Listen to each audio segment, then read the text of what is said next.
We are live at Lab People's Memorial Stadium as Murphy and MGM prepare to battle it out on the gridiron. The Panthers are trying to rebound after losing the Battle of the Cannon to McGill last week.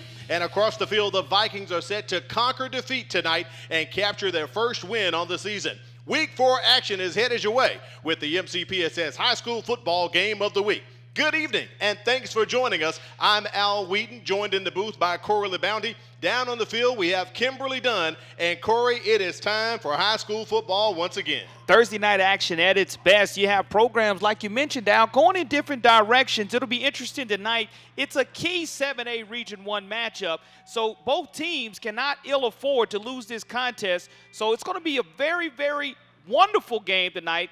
Wonderful weather, so looking forward to some high school action. That's right, Corey. Let's get quickly to your checklist. Corey's checklist up for Murphy tonight. They are the home team. What can we expect out of the Panthers, Corey? You look at the checklist for Murphy and Panther pigskin protection. Coach Muskegum Barnes mentioned 1 week ago they put the ball on the turf 5 times, lost 3 of those fumbles, so it's going to be very, very important that they take care of that pigskin. They must also eliminate costly penalties. That's been something that's been harped on in practice this past week for the Panthers, and they must also play until the whistle blows. A couple of times last week against McGill-Tulane, they got caught not playing until the whistle blows, and it cost them late in the game. You flip the script and you look at the Vikings. Okay.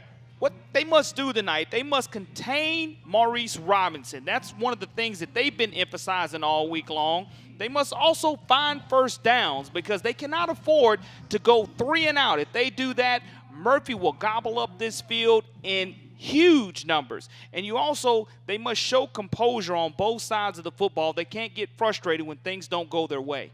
All right, you're right about that, Corey.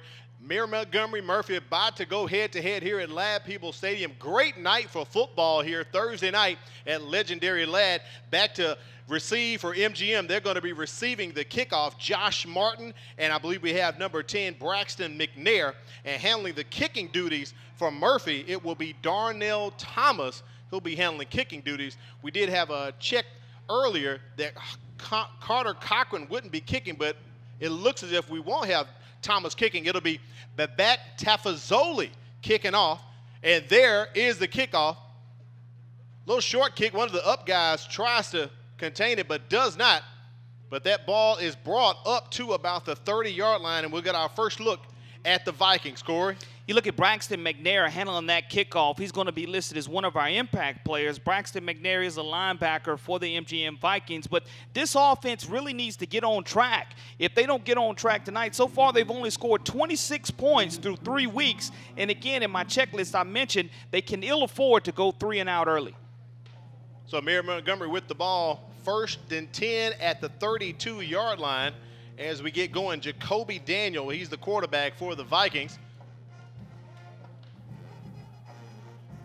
Looking over to the sideline to get the signals in.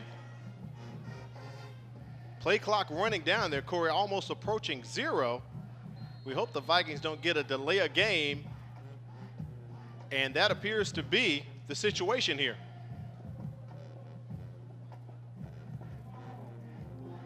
So that's delay of game on the Vikings. That will push them back 5 yards. Coach Chris Wilson told us, got to eliminate penalties, and that's a penalty right before you have your first snap. You worked all week long, and you know what the script's going to be. You have to get in and out with some type of intensity, and they didn't do that. See the Vikings lineup right there. We'll get to it in a second. Here's the first play of the first quarter. Daniel trying to connect with the receiver, incomplete. That'll take them to 2nd down. See if we can get that lineup back up for the Vikings there. As we talked about Daniel, he's the starting quarterback. He's a senior. Josh Martin, he's the leading rusher for the Vikings. Devin Thigpen, one of the main wide receivers, actually Henry Jackson as well. Across the front, the Vikings averaging 258 pounds across the offensive line. So they're 2nd down and 10 right now for MGM. I'm sorry, 2nd and 15. Hand off to Martin. He tries to get a few up the middle, and he is met by the Panthers. And you look at Josh Martin, has 34 carries for 194 yards on the season with 2 touchdowns, but MGM can ill afford to get behind the sticks early like that costly penalty on 1st down. That's right, 3rd and 15 right now. In motion, J.D. Walter moving to the near side of the field. Daniel looking over to the sideline.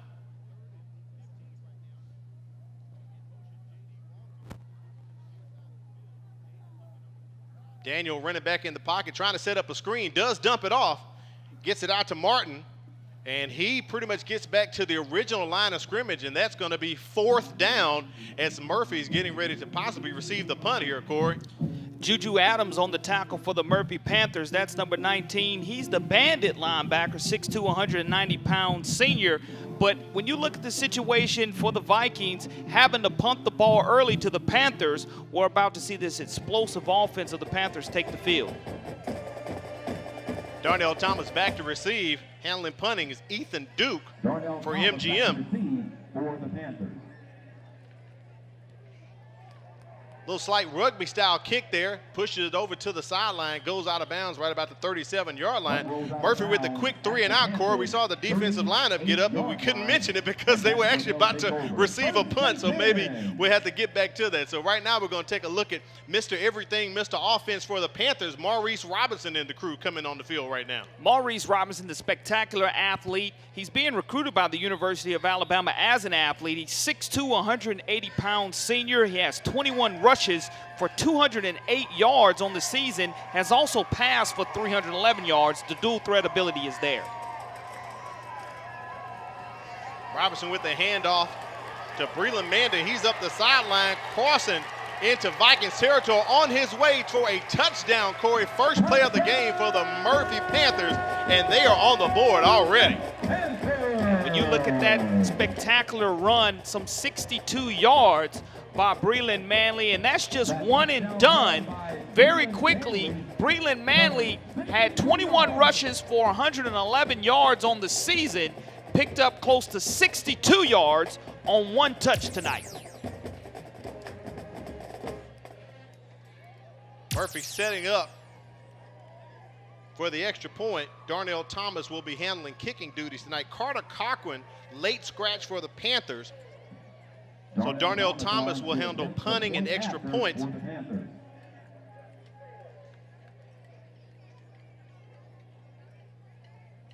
Kick is up, and it appears to be no good. So Murphy on top 6-0 early at the 10-17 mark. We'll be back with more action. It's the MCPSS High School Football Game of the Week, brought to you by Spring Hill Toyota.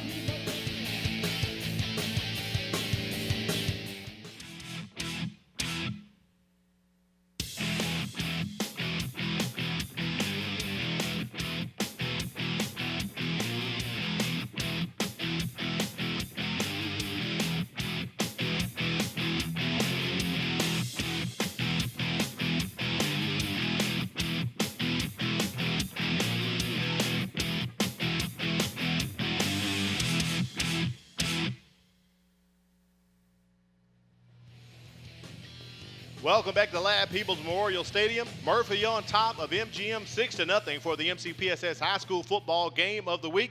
Corey, we barely could catch our breath, and Murphy is on the board already. And it didn't take long. Everybody did an outstanding job holding their blocks for the Panthers, and Braxton really turned on the speed and really scored 6 quick for the Panthers. Braxton McNair up the middle with the kickoff return, headed toward the midfield stripe. Great return by Braxton McNair. Gets that to about the Panther 48-yard line. So that's a nice boost, confidence booster for the MGM Vikings. Important to establish early field position. We saw the last possession where they went backwards 5 yards on first down.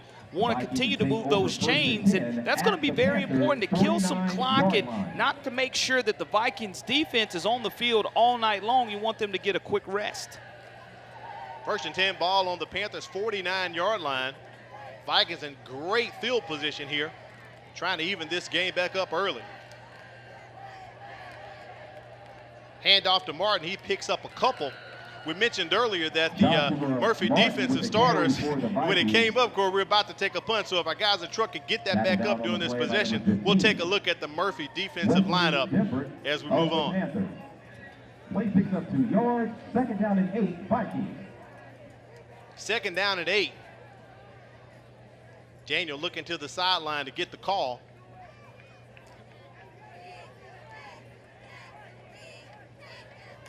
Play clock under 10 seconds. Fakes that to Martin, and he's trying to connect out deep with his receiver. Incomplete. That'll take them to third down. Let's take a look at the Murphy Panthers defense.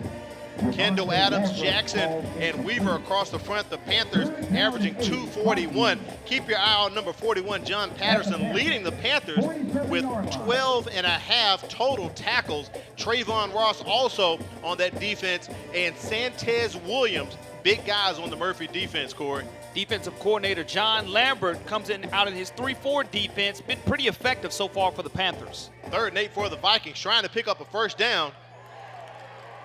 And that's an interception. Daniel tried to avoid the snap. Avoid the sack, and he throws a pick to Chase Wilson, who takes it to the house. Pick 6 at the 9:09 mark, and Murphy trying to blow it open early, Corey. And that's his 2nd interception on the season.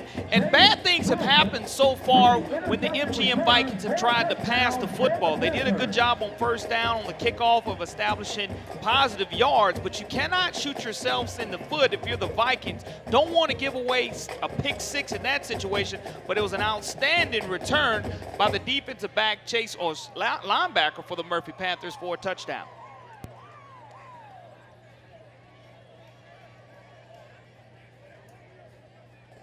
Thomas once again on the field, and it's a fake, and that is going to be a 2-point conversion. Murphy converts the 2-point conversion. A little quick pass out to A.J. Lewis. They did something similar to that in the Baker game, Corey. They didn't throw it, but they kind of ran it up the middle for a surprise 2-point conversion. And Coach Barnes said the special teams must be special on that first touchdown that the Panthers scored. They missed the extra point. That time he decided to go ahead and get the scoreboard even back up, and just like that, A.J. Lewis was able to catch the 2-point conversion, and it's 14-0 in favor of the Panthers. We mentioned it earlier, feeling great tonight, 79 degrees, 70% chance humidity, no chance of rain, winds coming out of the south at about 6 miles per hour. We're kind of warming it up a bit, but Corey, down on the field, it feels great. I know it's not feeling great now from the folks out there in Sims land, all the Vikings folks, down 14-0 with 9:09 left in the first quarter. And that's the unfortunate thing for the MGM Vikings at this point in time, Al, is getting behind early. It's something that you wanted to try to control the clock in order to grind this thing out. Probably on this offensive possession, you can look for the Vikings to try to run the play clock down to almost zeros.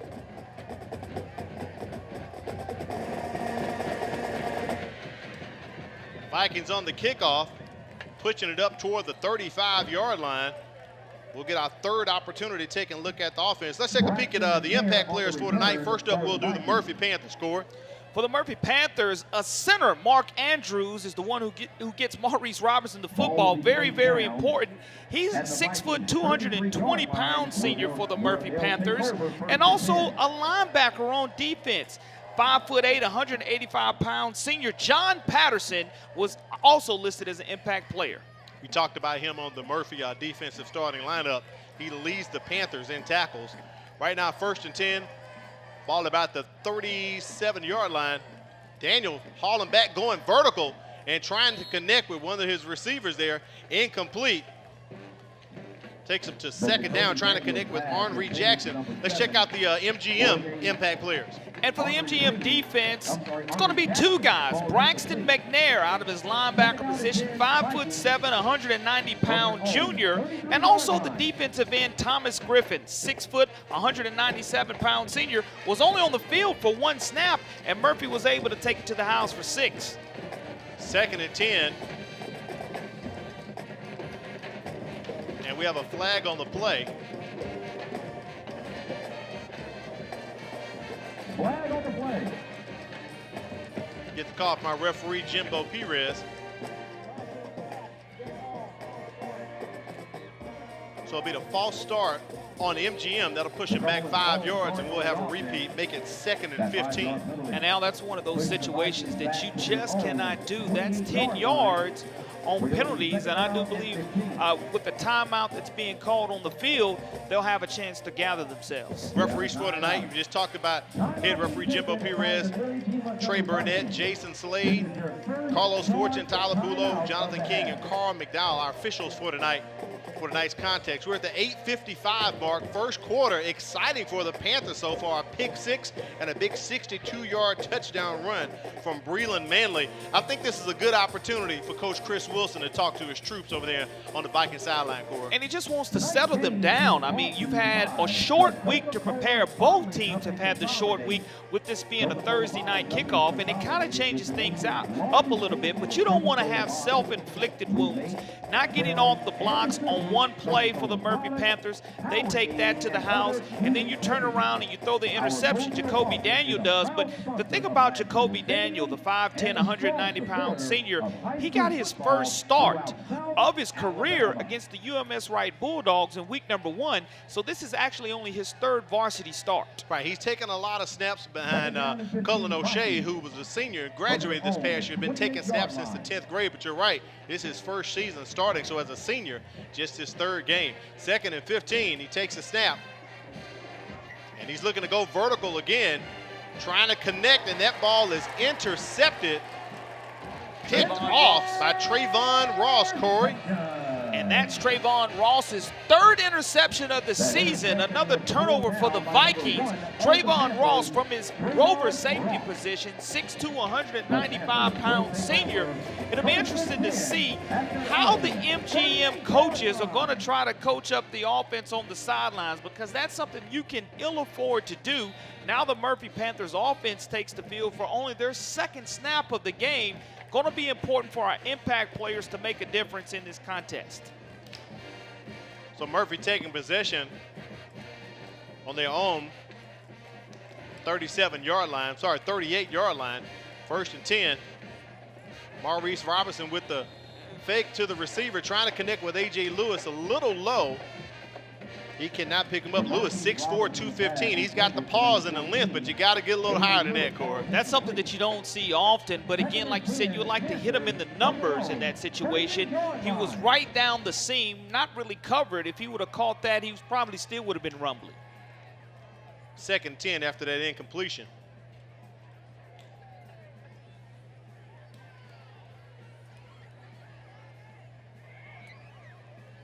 Hand off to Anthony Miller. He picks up a couple, takes Murphy to 3rd down. Anthony Miller on the season has 19 rushes for 82 yards. Trying to add to that total, he's a 5'9", 160-pound junior. Just patiently saw that hole open up and just barreled forward for some positive yards. We'll call it 3rd and 4. Line to get would be the 48-yard line of Murphy to pick up this 1st down. Murphy averaging 23.7 points a game and allowing 20.3 on defense. A couple more scores, they will already be at their average, and we haven't even reached the 2nd quarter. Robinson pass incomplete, and I believe we're going to get our first punt from the Panthers, and they tried to connect with Christian Sellers. Christian Sellers, the 5'11", 170-pound junior, and you look at that throw by Maurice Robinson, he really put some heat on that football. Now you're looking at 4th down and 4 yards to go. You're kind of in no man's land, and coach decided to go ahead and try to flip the field in this situation and make the Vikings earn every single inch of offense. Corey, do you think we might see a trick play right here? Darnell Thomas also, does a lot on offense, but he serves as the punter as well. I would think not, because again, you're on the negative side of the field. You just want to flip it at this point in time. Thomas gets the punt off. Great punt. And it does hit the Vikings on that Henry Jackson. He appears as if he was trying to get away from it, and the ball fortunately bounced right to his chest. Corey picked it up. That was a live ball. He didn't signal for a fair catch, so good hands by Henry Jackson to field that punt. They're taking the ball 1st and 10 on their own 19-yard line. Probably would have liked to seen him call the fair catch in that situation, because if it did take that awkward bounce and hit off his chest or any other part of his body, it would have been a live football. So great job of go ahead and securing that football, even though it did take the one hop and one bounce. That's something we saw in the pregame. Coach Wilson was working with the special teams. Don't let the ball hit the turf. Go ahead and make the fair catch and field the ball. Yeah, we snuck up on him. He was doing some punting. I said, hey, you got some eligibility left, coach? I mean, come on, man. So he was working with special teams. 1st and 10, ball on the 19. Officials have stopped the clock. Appears if we do have a flag.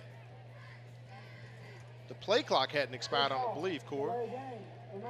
I guess it had, so play clock expires. That's the second time we've seen that call tonight against MGM. The first possession of the game, they had a delay of game. That's 15 yards in penalties, so far they probably have more penalty yards than total offensive yards, and that's never a way to start the contest. First and 15, ball on their own 14. Hand off to Martin, tries to cut around the edge to pick up a couple. He's brought down. I could feel earlier in the game maybe Coach Chris Wilson trying to use the clock as a part of his offense to slow the game down, but costly pick six for the Vikings. And also quick 3 and out in the first play of the game for the Panthers. They're on the board, so they're down 14-0 right now, Corey. They may have to throw that strategy out.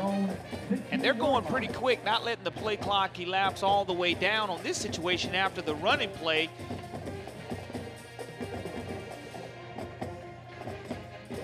Daniel takes a snap, about 12 seconds remaining. Up the middle goes Martin, kind of trips over his own feet, or maybe, as you say, Corey, the turf monster may have gotten him. He picked up maybe 1 or 2. Had a good hold. Mike Mills and Glenn Seals, the center and the right guard, kind of opened up a hole, and it was a situation to where he could have probably gained an additional 3 or 4 yards if the turf monster didn't make that tackle. 3rd and long for the Vikings in their own territory. Panthers defense is so far contained the Vikings. Daniel trying to go up the top, and he is sacked by the Panthers for a loss. That's going to be the defensive end, Tim King, 6 foot, 215-pound junior, with his first sack on the season. Again, creating a long down and distance situation for the Vikings. 4th down and 13. And you look deep for the Murphy Panthers. Of course, is number 6. You mentioned he's the backup quarterback as well as the punter. Now he's the punt returner also. That's right, Darnell Thomas on to kick for the Vikings. Ethan Duke gave us a rugby-style kick last time. Here's another one. The ball appears to go out of bounds, maybe about the Vikings' 46, 47-yard line. We'll see where the official marks it, right about at the 46-yard line. Murphy with great field position here, Corey, as we're under 6 minutes. And I wonder if referee Jimbo Perez will give us our first heat timeout.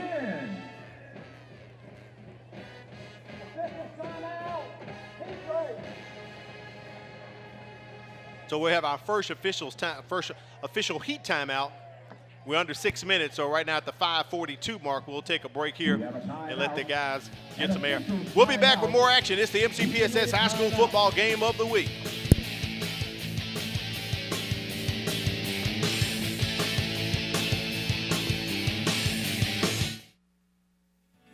The class of 2015 earned over $97 million in scholarships, and the class of 2016 is already on its way. Jackson State University. Alabama. Troy University. Because 1 out of every 3 MCPSS students goes on to college with at least 1 scholarship in hand. Go Blazers. Southern Miss to the top. Go Bulldogs. Go Badgers. Go Jags. Graduating students who are college and career ready. Children thirst for knowledge, and the Big Station 93BLX saw an opportunity to fulfill this by partnering with the Mobile County Public School System. Together, they established the 93BLX Rolling Reading Program. On Thursdays, DJs from the station stop by a selected elementary school to read and interact with the kids. This allows the DJs to help kids foster a love for reading and get them excited about all the new things they will learn and discover by reading a book. Reading is fun, and it starts with us. Back to the MCPSS High School Football Game of the Week. Murphy 1st and 10, ball at the Vikings 46-yard line. Handoff picks up a couple of yards, takes the Panthers a 2nd down. I believe we're going to take it down to the sideline. Corey, our first check-in with Kimberly Dunn. Hey guys, well, these Vikings have really been beating themselves up tonight. Not only are they just accumulating tons of penalties, but they've had several interceptions and incomplete passes. And if they continue that for the rest of the game tonight, it's not going to look pretty for these Vikings. Thank you, Kimberly. You're right about that. They're trying to conquer defeat, pick up their first win of the season, come in tonight 0-3, 0-2 in the region, not getting off to a great start. 2nd and 5 for the Panthers. Maurice Robinson keeps it himself, picks up the first down, and he's trying to get to the end zone. 10-5, touchdown Maurice Robinson, 41-yard run. And he made that look easy. I mean, there was only one defender that even touched him. He ran that run-pass option. We talked about the versatility of the quarterback situation, but Maurice Robinson, when we look at the transportation replay, Maurice Robinson faked it up the gut and turned around and just took it to the house. The swinging gate formation is in effect for the Murphy Panthers. You never know whether they're going to go for two or whether they're going to go ahead and decide to kick the extra point. Appears as if they're going to go into a extra point formation here. We'll find out. Darnell Thomas doing the kicking duties. The first attempt was not good, and the second one blocked at the line, and that is no good as well. So Murphy on top, 20-0. Let's take a look at that run by Robinson, Corey. Run pass option, faked it into the running back's gut, Lamar Harrison. He decided to keep it himself and go untouched into the end zone for another Murphy Panther touchdown. Their rushing total has probably been over 100 yards so far here in the first quarter alone, and the scoreboard is indicative of the 1 pick six and the 2 huge rushing plays for the Murphy Panthers so far, Al. MGM comes in tonight with 85 players. Keep in mind, 44 of those players are sophomores. Coach Wilson says he's got an extremely talented team, but lots of inexperience, Corey. The inexperience has really showed because so far through 3 games, the Vikings have given up 40 points a game, and tonight they've already given up 20 here in the first quarter alone. Murphy in complete control right now, 20-0. We have not even caught our breath and made it to the second quarter. Back Tafazzoli with the kickoff. Braxton McNair feels it, takes a hit, kind of bounces off like a pinball up to the 34-yard line. Good tackle by Harrison Turk for the Panthers. He's a defensive back, 5'9", 175-pound junior, and the Vikings will be right back on offense again. Don't need to have any penalties on early down situations because it totally changes the play calling. First and 10, ball at the 34-yard line. Daniel with the handoff to Martin. He escapes up the middle outside. Daniel keeps it. He fakes that handoff and picks up a first down across the midfield stripe, putting the Vikings in Panther territory. One of those run pass options, if the linebacker bites on it, the quarterback decides to keep it himself, and Murphy has to have great eye discipline, but that's a great way to move the chains for the Vikings and get their first down of the contest. Looks like MGM is going to run speed here, Corey. You're right. They're going to try to get some plays going here, not let that play clock run down. Hands off to Martin, trying to field his way. Hit at about the 44-yard line. Good tackle by Kendall Adams, the defensive tackle, 5'11", 245-pound junior, has 1 sack on the season and 7 tackles, but you can go quickly with tempo when you have positive yards on first down. If you get negative yards on first down, it messes up the play calling and the tempo of this RPO offense. 2nd and 9, once again, Martin on the carry. And he's met pretty much right at the line of scrimmage, maybe picked up a yard to a yard and a half. Takes the Vikings a 3rd down. Before the game, I asked Coach Wilson, what did the Vikings need to do to get the win tonight? He told me limit Murphy's offense, don't give him too many chances, be consistent and disciplined. Corey, I don't think they were listening when he and I were having that conversation, so he's got to maybe rewrite some things right now for his Viking faithful. He's going to make the adjustments here on the sidelines, and the Vikings, again, picking up that first down is critical. Gives them some sense of confidence going here late in the first quarter. 3rd and 8 the call. Got the handoff pretty quick to the up back. Looked like Lucas Harwell. Luke Guy, the fullback. He's close to the first down marker, maybe short by maybe 1 or 2 yards. Let's take a look at the replay. And I like that. They give it to the up back on an end around by the up back, and he's able to get positive yards, and that's something that you like to see out of the Vikings because now they're at the line of scrimmage ready to go. 4th and 3, MGM going for it at the 3:14 marker of the first quarter, and movement on the Vikings line appears. We were were just talking about that. Be consistent, be disciplined. That may hurt him right there, Corey.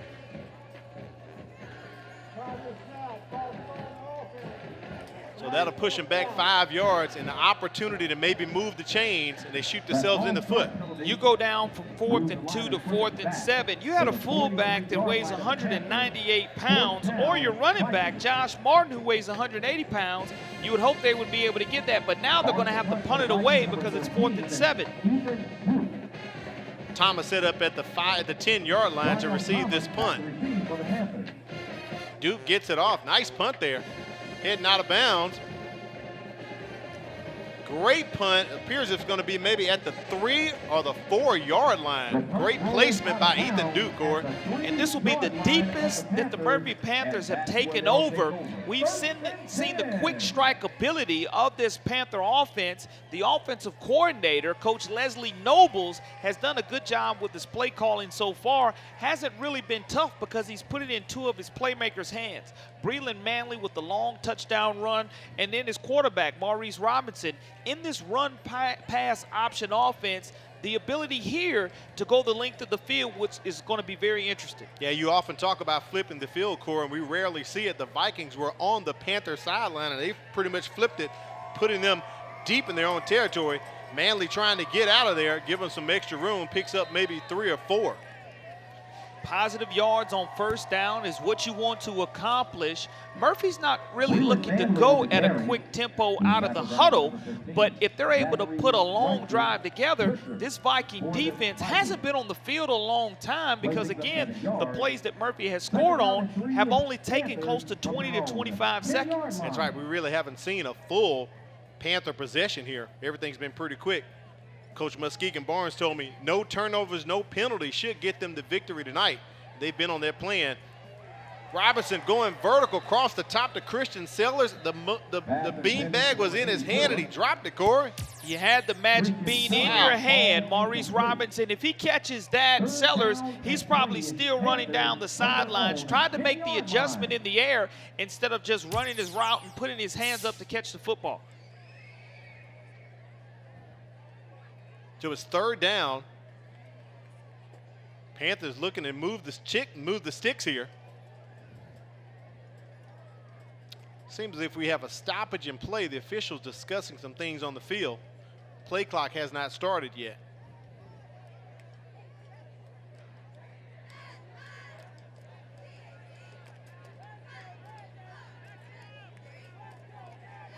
Penalty decline. So we had a penalty on the play.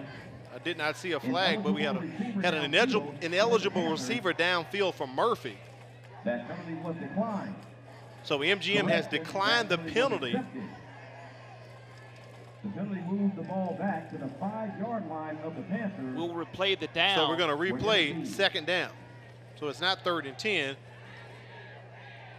It'll be 2nd and about a long 8. And I really like this situation with Maurice Robinson having the ability to scramble and find A.J. Lewis. That's his go-to wide receiver, number 14 in the slot. Fakes the quick handoff and gets it up the middle.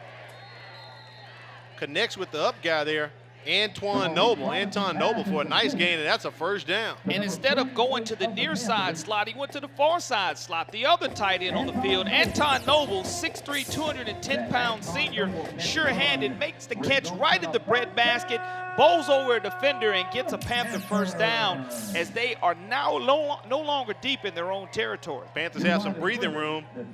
Ball at their own 28-yard line, 1st and 10. Under 2 minutes remaining in the 1st quarter. Manley with a bruising run picks up maybe 4 or 5. Nice carry. And one of the things Muskegon Barnes wanted to emphasize, again, was playing to the whistle. His offensive line exploding off of the football, staying on their blocks until the whistle blows. That goes for the tight ends and wide receivers as well. If you're able to do that, the running back's able to finish runs and get those extra yards after contact. So Manley picks up actually more than 4 or 5, 2nd and 2 right now. Give it back to him. He's coming to the near side. He's got that 1st down. Gets about the 48, 45-yard line. The ball comes out. It's a fumble.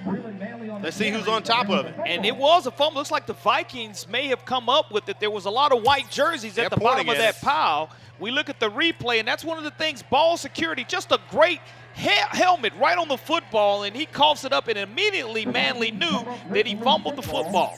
Something positive, but Muskegon Barnes talked about turnovers, pigskin protection. As soon as he fumbled that football, Manley hand hit the turf in frustration, knowing that it was another turnover for the Panthers. MGM, great field position, ball on the Murphy 45-yard line. We saw them flip the field earlier, and they're going to go quickly to the line of scrimmage, knowing exactly what they want to run after that Panther turnover. Hand off to Martin. He is tackled right at the line of scrimmage. Kendall Adams on the stop right from his defensive tackle spot. Knew as soon as that play was called, his assignment was to key on the running back, let his teammates do the rest of the work on the quarterback, and was able to make a stop for no gain, maybe a short 1-yard gain. Yeah, we'll call it second on a long 9 here, Corey.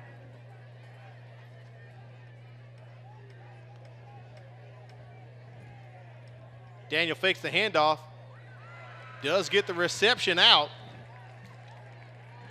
Connects with Ethan Duke. And if I'm not mistaken, that is the first completed pass of the night for Daniel. Hopefully that'll get his confidence going. He goes to his 5'8", 141-pound junior wide receiver, who is also the punter.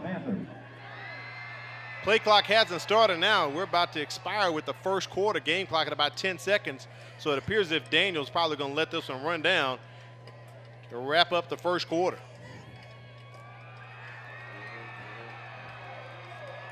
So that's the end of the first quarter. Corey, Murphy on top 20-0, but MGM trying to get back in the ball game in Panther territory. We'll be back with second quarter action. You're watching the MCPSS High School Football Game of the Week, brought to you by Spring Hill Toyota.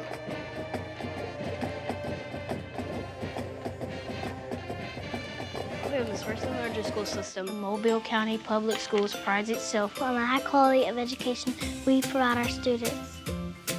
We have been successful over the years in raising our graduation rates And have been recognized nationally for closing achievement gaps. We believe that our primary focus is to educate all students to become productive citizens. This is our commitment to them and to you.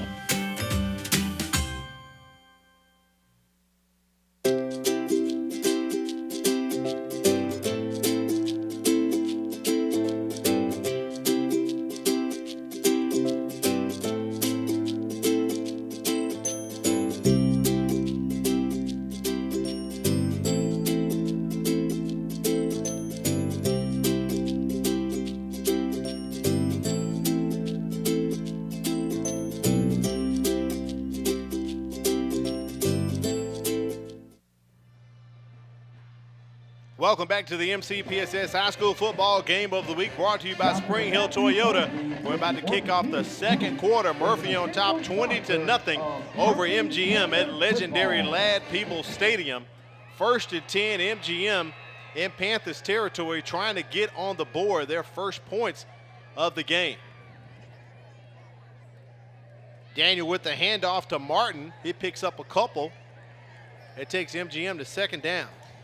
MGM's offensive line, Brady Fazell, Ethan Rushing, center Glenn Seals, right guard Mike Mills, and right tackle Logan Lampy getting a good push now at the line of scrimmage for this Viking offense. 2nd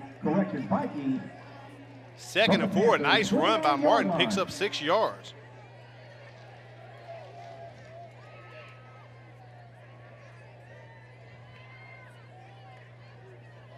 Daniel escapes the pocket, decides to keep it, maybe gets 1 or 2. He's flushed out of bounds. Want to remind you the mission of Mobile County Public Schools is to graduate prepared and productive citizens. The vision is to become a premier educational system where students engage in multiple pathways leading to successes in a global society. 3rd and 5 for the Vikings. Great opportunity right here, Corey, to move the chains if they can. Keep this drive going. 3rd down and manageable is what we're going to call that. So the play sheet is wide open for the Vikings. And you look at the success that they've had throwing the football on this particular drive. maybe they will have success on third down as well. Daniel goes over the top, cannot connect, trying to catch up with his receiver. Devin Thigpen incomplete. Thigpen, 5'10", 155-pound junior at that wide receiver position. There is a penalty on the play. We'll wait to get the call from a referee. Look at Coach Muskegon Barnes right there. Only in his 4th game, Corey. First-year head coach. And he played for Nick Saban at LSU, and he was talking to me earlier in the week, and you look at who gave him his first coaching opportunity down here at St. Paul's when he was an assistant coach at St. Paul's, none other than the head coach at South Carolina, Muschamp. Will Muschamp. I was drawing a blank there for a second, Corey, and I'll tell you why in a second. The penalty pushes the ball to the 19-yard line. So that's 1st and 10 for MGM.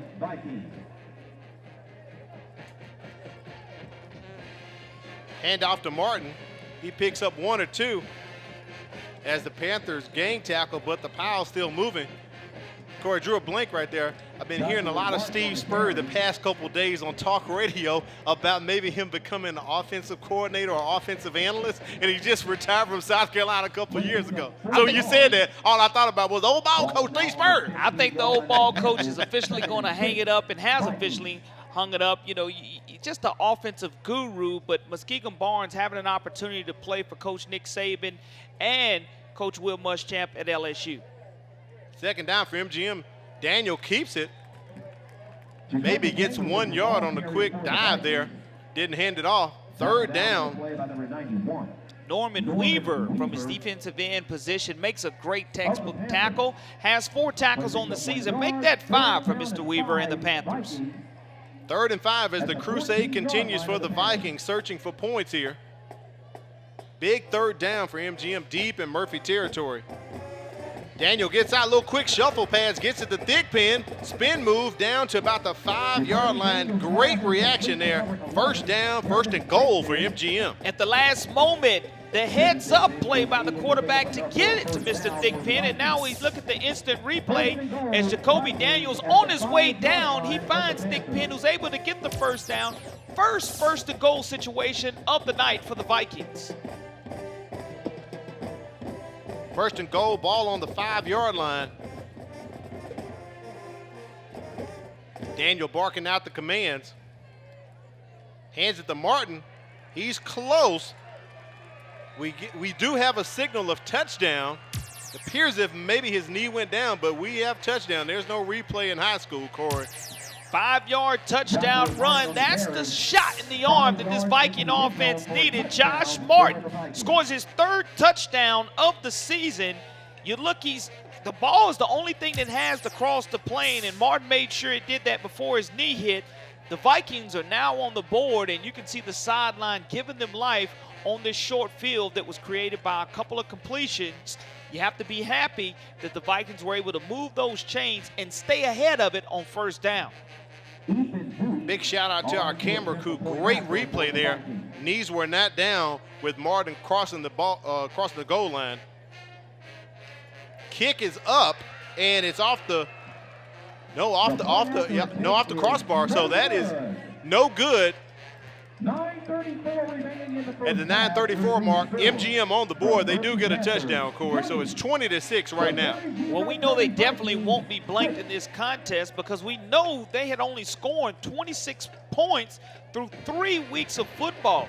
MGM, this rivalry versus Murphy, they come in not leading this rivalry, only 3-26 all time versus Murphy. But in this situation, for Coach Chris Wilson and his Viking offense to get on the board, that's very, very important. That's very huge. Now, Chris Wilson may be new to the area right here in Mobile, but he's got experience. His first season at MGM, the past 2 years, he was a head coach at Strawn over in Andalusia. Before that, he spent 5 years up at Washington County. Now, he's not unfamiliar with playoff situations. He led the Bulldogs to state championship games back-to-back in 2012-2013. Unfortunately, both years they ran up against Tanner and lost. So his overall coaching record, he's 66-27. His overall playoff record is 15-7. So Chris Wilson, not a rookie to the game, maybe a rookie to this area, Corey, but he knows what he's doing as a head coach. And he's going to change the culture. That's what he's wanting to do in the Sims community. And he's going to continue with a lot of youth on this roster to go ahead and get these guys to believe. And that's the mentality. He's trying to weed out those guys who don't want to be a part of his culture. Little short kick by Ethan Duke, taken by one of the up guys for the Panthers. He gets across the 45-yard line, maybe up to the 46-47, so great field position for Murphy. Michael Jefferson on the return for the Panthers. You look at Jefferson, he knows what to do with the football. He's a wide receiver, so as soon as that ball gets in his hands, he's on the good hands team. Good return, sets up great field position for the Panthers. Let's see if they're able to answer the Viking touchdown and put points on the board, because Muskegon Barnes said, look, I'm not worried about what MGM's record is. Tonight, throw the records out. This is a region game. That's we right. have to stay focused and play all the way through 4 quarters. That is correct. First down and 10, ball at the Panthers' 48-yard line. Robinson can't find anyone. He hauls it off and throws out of bounds. Doesn't want to take a penalty. Second down and 10, so good containment by the Vikings there. I like that Robinson threw it out of bounds, though. He waited and waited and knew he didn't have anything. The offensive coordinator, Leslie Nobles, has worked with him, said you don't have to be Superman. If there's nothing there, just throw the ball away. No need to turn it over and put your defense right back on the field. So you live to play another down. Your team still has the football. Let's see how the Vikings are able to respond again defensively, maybe with possibly back-to-back stops. Second and 10. Robinson hands off. Anthony Miller with the carry. That may be a loss, Corey, or close to the line of scrimmage. MGM all over that, and that does look like maybe a one-yard loss there. Good job of defense by the Vikings. Stay at home against that run-pass option in that situation. The nose tackle and the defensive tackle both were there on the play. Devin Graham and Aubrey Pate being Johnny on the spot. We'll call it 3rd and 12. That's what Ladd has up on the scoreboard. Murphy trying to pick up the first down here. Best defensive opportunity right now of the night for MGM. Across the middle, does he connect with the receiver? And that is a grab. A.J. Lewis, the big tight end. 1st and 10 for the Panthers in Vikings territory. Well, he missed him earlier in this game in the first quarter. We look at the replay. He just has a 3-step drop, throws it right down the seam, where the only person that could catch it was A.J. Lewis. Going to move the sticks for the Murphy Panthers. New line of scrimmage, the 36-yard line. Murphy driving to get some more points here. 8:22 remaining in the first half. Handoff to Anthony Miller around the edge, outside the numbers, and I believe he may have another Murphy first down. And what you're looking at, if you go back, you look at the Viking defense, they're trying to punch that ball away, trying to get the pigskin on the turf. We mentioned the problems that Murphy had 1 week ago with the 5 times that it did hit the turf, only 3 recovered by the Yellow Jackets, but nonetheless, the sticks move. 1st and 10, new down and distance situation for the Panthers. Ball on the 26-yard line of MGM. Murphy in I formation. Hand off to Miller again. He's bouncing off like a pinball. Look at him go. Still keep those legs moving, but there is a penalty flag on the field. I like the circle spin move that he had. He hit the circle on the PlayStation controller and was able to bounce off the defender, but unfortunately the offensive lineman's probably going to get called for the hold. That one's coming back, Corey. That'll be holding against Murphy, as you said. Good run, negated. Bring it around, we had a holding on the offense. Repeat first down. You look at the circle button that was mashed right there. Good spin move, and the offensive lineman, as he goes down the field, gets caught right at the end of the play. Great truck shot right there. You can see the tug on the jersey at the end of the run. From the Viking at 34-yard line. So it's 1st and about 19 here for the Panthers. Robinson looking to go deep. No, catches the guy in the flat coming across on a little post pattern. That's a touchdown. Touchdown Murphy connects with Michael Jefferson. He took the kickoff return, and Corey, he has his name on the air again. He's in the end zone for 6. Michael Jefferson's not hard to miss. 6'4", 180-pound senior. Robinson just took that 3-step drop, found him in stride. He bounced off a defender. 3-step drop, great patience, hits him right in the numbers, catches him in stride. He takes it to the house for the Panthers for 6 more. Great pass by Maurice Robinson.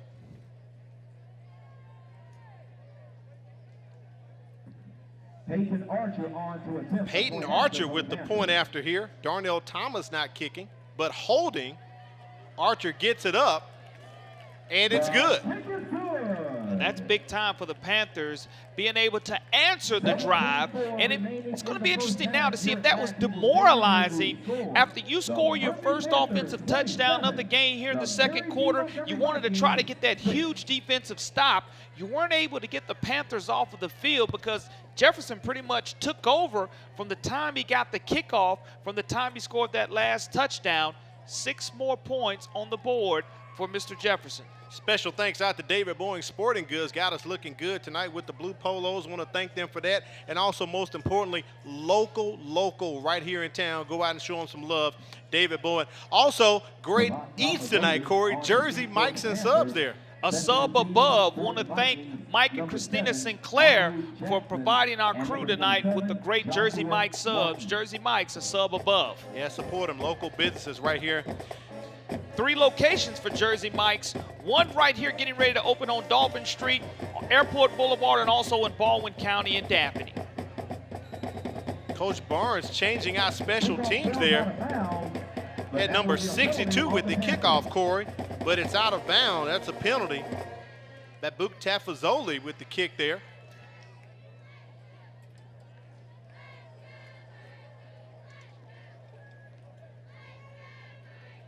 So it looks like MGM is probably going to take it where it went out, Corey, rather than have them re-kick it.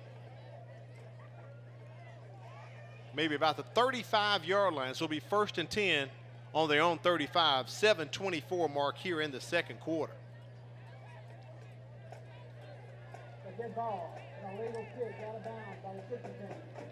There's Jimbo Perez with the call.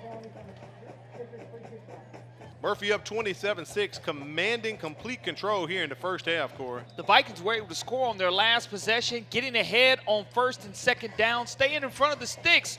Maybe they can do it on this drive also. Hand off to Josh Martin. Martin, the leading rusher for the Vikings. I like how he keeps the legs turning, keeps going, keeps moving. He gets maybe 6 or 7, maybe 8. We mentioned coming into this game, he had 2 rushing touchdowns on the season. He added 1 on that last drive. But again, the tempo offense, when you have positive things that happen on 1st and 2nd down, it changes the entire playbook, and you're able to call and try to get the big offensive line involved. Low snap to Daniel, and he drives a bullet in to the receiver. And connects up with Chase LaFleur. And Chase LaFleur made sure that the sticks were going to move for the Vikings, and that's something very, very positive because, again, the clock continues to run. You're able to move the chain and be able to get some type of confidence going in your offense. Ball right at the midfield stripe. 1st and 10 for MGM, trying to get back on the board. Daniel gets it off, but it is blocked at the line, knocked down by the Panthers defense. Good job of getting into the backfield was Jamarcus Wallace. You look at the replay, hands up by Jamarcus Wallace, times his jump perfectly. He comes from his linebacker position to do that. Long 6'3", 200-pound junior getting that done for the Panthers. On the replay, you can see Juju Adams waiting to pick it up and go to the house, Corey, but the little English spun it back the other way. It didn't go to him. 2nd and 10 for MGM. Over the top vertical goes Daniel. He hauls off. That is too far for his receiver. He can't get that out to Henry Jackson. Henry Jackson had 7 catches for 73 yards, is the Vikings' leading receiver, so he was looking to stretch the field vertically on that particular throw. Just put it out there probably 2 or 3 yards too far. Going to bring up a 2nd down situation for the Vikings, a 3rd down situation for the Vikings. 3rd and 10, not really where they would like to be, right at midfield.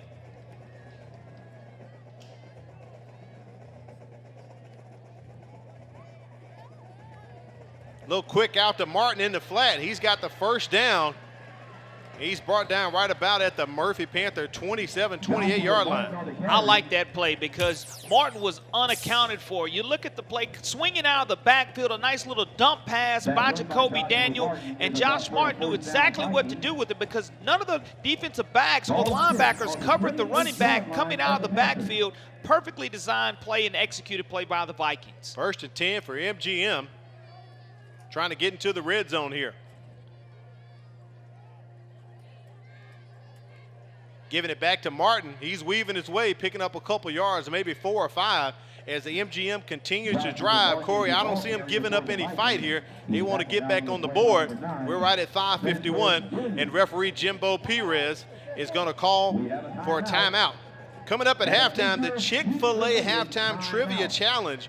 Make sure you stick around for that. Kimberly Dunn will head up into the stands to get a lucky viewer here at the game to participate and try to win a Chick-fil-A prize pack. So make sure you stick around for that Chick-fil-A Halftime Trivia Challenge. Also, we'll listen to the Panthers band and the Vikings band as well, plus more. All coming up at halftime during your Chick-fil-A Halftime Trivia Challenge. And as we're approaching this heat timeout in the second quarter, 5:51 remaining, what you don't want to happen if you're Muskegon Barnes and the Murphy Panthers is to get caught looking at the scoreboard. 1 year ago, this Viking team did defeat you 27-17. That's right. So don't think for 1 minute that the Panthers and Coach Muskegon Barnes have forgot about that, but he doesn't want his kids to really look at the scoreboard and get caught saying that they can play lackadaisical or not play until they hear a whistle. Let's take it down to the sidelines. Check in once again with Kimberly Dunn. Hey guys, what's really going to be beneficial for the Montgomery Vikings is if they are able to get this offense really rolling. So far tonight, the Murphy Panthers have been explosive with their offense, and especially their quarterback, who has been one of the impact players. So what we're going to have to see tonight is if not only can MGM have an explosive offensive line, but if they can also have great defense. Thank you, Kimberly. She's right about that. Explosive they are. Led behind athlete Maurice Robinson. Got the offer from University of Alabama as an athlete. He's doing it all, passing it, running it, everywhere. Speaking of running, there's Martin with another carry. Picks up a couple, getting close to the first down mark. And you want to make sure that you're wrapping up if you're the Murphy Panthers. Just don't lose your fundamentals here the last 5:22 of the half. You look at the instant replay and legs are churning. You mentioned it earlier. How fast and how quick the feet move by Josh Martin after the contact by the Panther defense. 3rd and 3, big third down here for MGM. They're not in unfamiliar territory. They've been down here before. Can they remain by getting into the red zone? Play clock under 10. Daniel looking to the sideline. I wonder if a timeout's coming. And there it is. I believe Coach Chris Wilson calling for the timeout. Big play right here at 4:49, Corey. I think that's a smart move by Chris Wilson to talk to his quarterback. He's not a sophomore or junior. He's a senior, but only his 4th start on the season. Very smart timeout because you're at 3rd down and 3, a critical situation to where you're creeping in on the red zone. You want to go ahead and try to move the sticks and get within the red zone. You've been able to sustain that run. You want to go ahead and make sure the clock continues to run also. But when you get down here in the red zone, it's very, very important that the execution take place. We saw them probably 15 yards worth of penalties so far by the MGM Vikings on false starts or delay of games. You don't want to have either one of those coming out of this timeout for the Vikings. And by no means are MGM out of this. 27-6, a score right here would be huge for MGM as we get ready to go into halftime. So I think this is very smart of Coach Chris Wilson calling that timeout, Corey. From a confidence standpoint, if you're the Murphy Panthers, you're looking at the clock saying 4:49 remaining. We have to bow up right here and get a stop defensively so we can get our explosive offense back on the field. I think it would be demoralizing right here if the Vikings aren't able to put any points on the board and the Panthers are able to put up 3 or more before halftime. Let's take it back down to the field. Here it is, 3rd and 3 after the timeout. 3rd down and 2 Vikings.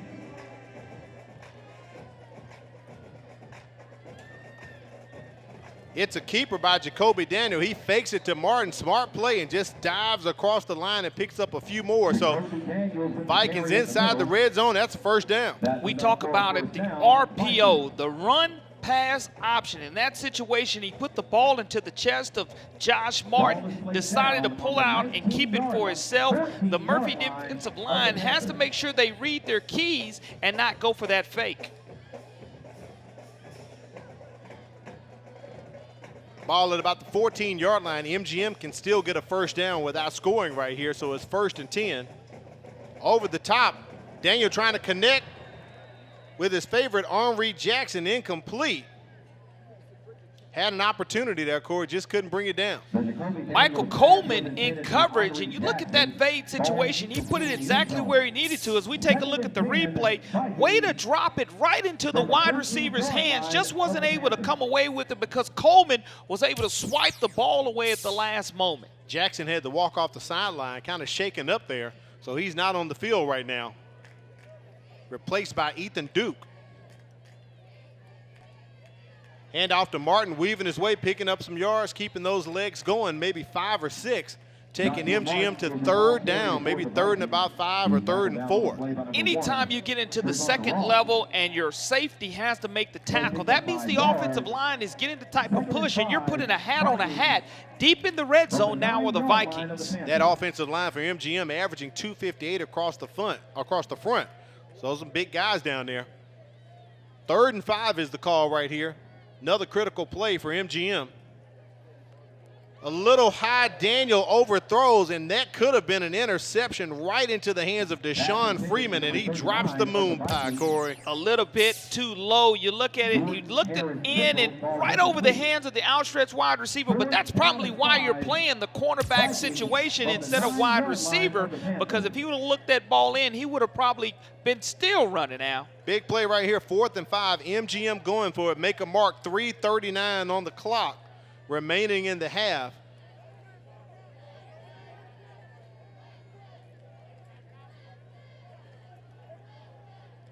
Across the middle, Daniel tries to connect with the receiver, and it is dropped. So turnover on downs. Murphy gets the stand. Coach Wilson not happy at all with Jacoby Daniel because coming out of the backfield was Josh Martin on the far sidelines. He never checked and looked at his secondary wide receiver who was wide open in the flat out of the backfield. Now Murphy takes over on downs deep in their own territory with 3:35 remaining. You know that's plenty of time for the Panthers to drive the length of the field. The Vikings did a very good job the last time the Panthers were deep in their own territory of holding and bowing up. As strong Viking defense, we mentioned the impact players both on defense, Thomas Griffin, number 33, and also the linebacker Braxton Miller. Flags everywhere on the field before we get the play off.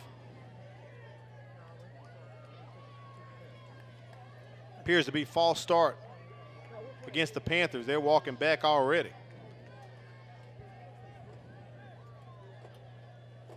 Good ball. Delay game on the offense. Not false start, but delay of game, Corey. Uncharacteristic for Murphy. You don't want to see that happen with a veteran quarterback. You know the play was called. You got to have some type of sense of urgency, especially being deep in your own territory. Anything can happen. The ball hits the turf, MGM picks it up, or you don't pick up a first down right here. The Vikings still have great territory if that occurs. 1st and 15, ball at about the 4-yard line. Robinson keeps it in his own hand, calls his own number, gets the first down, and he's out. It's a foot race right now, but they bring him down right about the 49-yard line. Wow, 1st and 15 turns into 1st and 10 in Vikings territory with one play, Corey. You look at the replay, and Maurice Robinson knew it was going to be a sweep around the left end, makes a couple of men miss, and who makes the touchdown-saving tackle? None other than the impact player for the Vikings, linebacker, 5'7", 190-pound junior, Braxton McNair. If he doesn't make that touchdown-saving tackle, 6 more on the board for the Panthers, but the Panthers move the sticks very quickly. They sure do. Not quite in Vikings territory. Ball at the 49-yard line of the Panthers. 1st and 10. Pass incomplete. Intended receiver, Christian Sellers. we've seen Sellers with a couple of drops tonight, a couple of balls that have hit him right in his hands. You're But right. it'll be interesting to see when he decides to go back to A.J. Lewis or number 16, Michael Jefferson, because on the last offensive touchdown, Jefferson was able to get it from his wide receiver position nearest to the Murphy sidelines, and great route running by him. Robinson found him in stride. Let's see if they go to that this last 2:58 here in the second quarter. 2nd and 10, trips at the bottom on the near side here. Anton Noble, number 48, tight end. Looking right at him, gets it to him, and that's a first down, Corey. That's on cue for you, Al. The big tight end, we saw him on the other side of the field catch one earlier. This is going to be his second completion of the night. And the tight end, when he runs the seam route, is going to be wide open because as a linebacker, you're trusting your corners or your safeties to give you help over the top. No help over the top that time.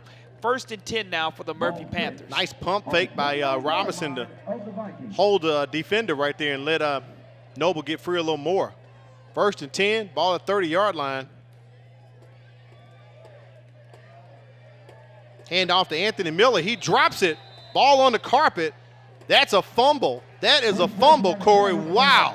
And we talked about ball security. We've seen Breland Manley turn it over once. Now the dynamic run by Lamar Harris had like a 15-yard run, but somebody tackles high, then the ball stripped away by the defense of the Vikings. Just a great play by number 2, Markel Bartiste. And also you look at the linebacker or the defensive back, Trey Umbarger, with the strip also. So that was a 2-man job that was given to strip the ball. Second turnover by the Panthers, both on runs. That's something that Coach Barnes is not going to be happy with at all. He's not at all. Great catch on there, Corey. Yeah, Lamar Harris on that, not Anthony Miller. So 1st and 10 for MGM again. Little quick hand off to Luke Guy. They snuffed that out behind the line of scrimmage for a loss. That's a quick textbook tackle. You look behind the line of scrimmage, and Murphy with the full complement of timeouts here to go in the second quarter. It loses 5 yards. 2 minutes remaining here in the second quarter. Murphy has the timeouts. Will they use them, trusting them to get back on offense? MGM just 1 timeout in their pocket. We have a stoppage in play here.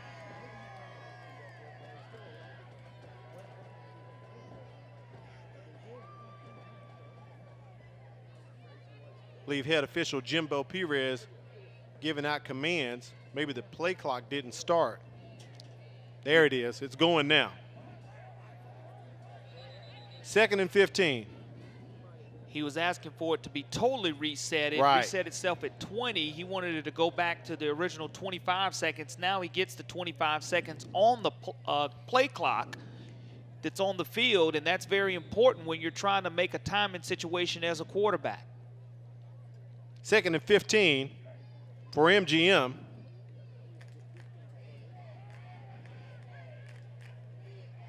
Daniel gets it out, connects with Ethan Duke, but there's a late flag on the play.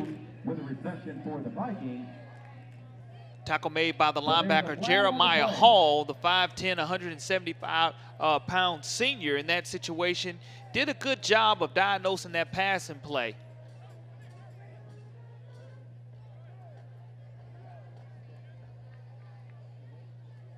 So that's going to be coming back.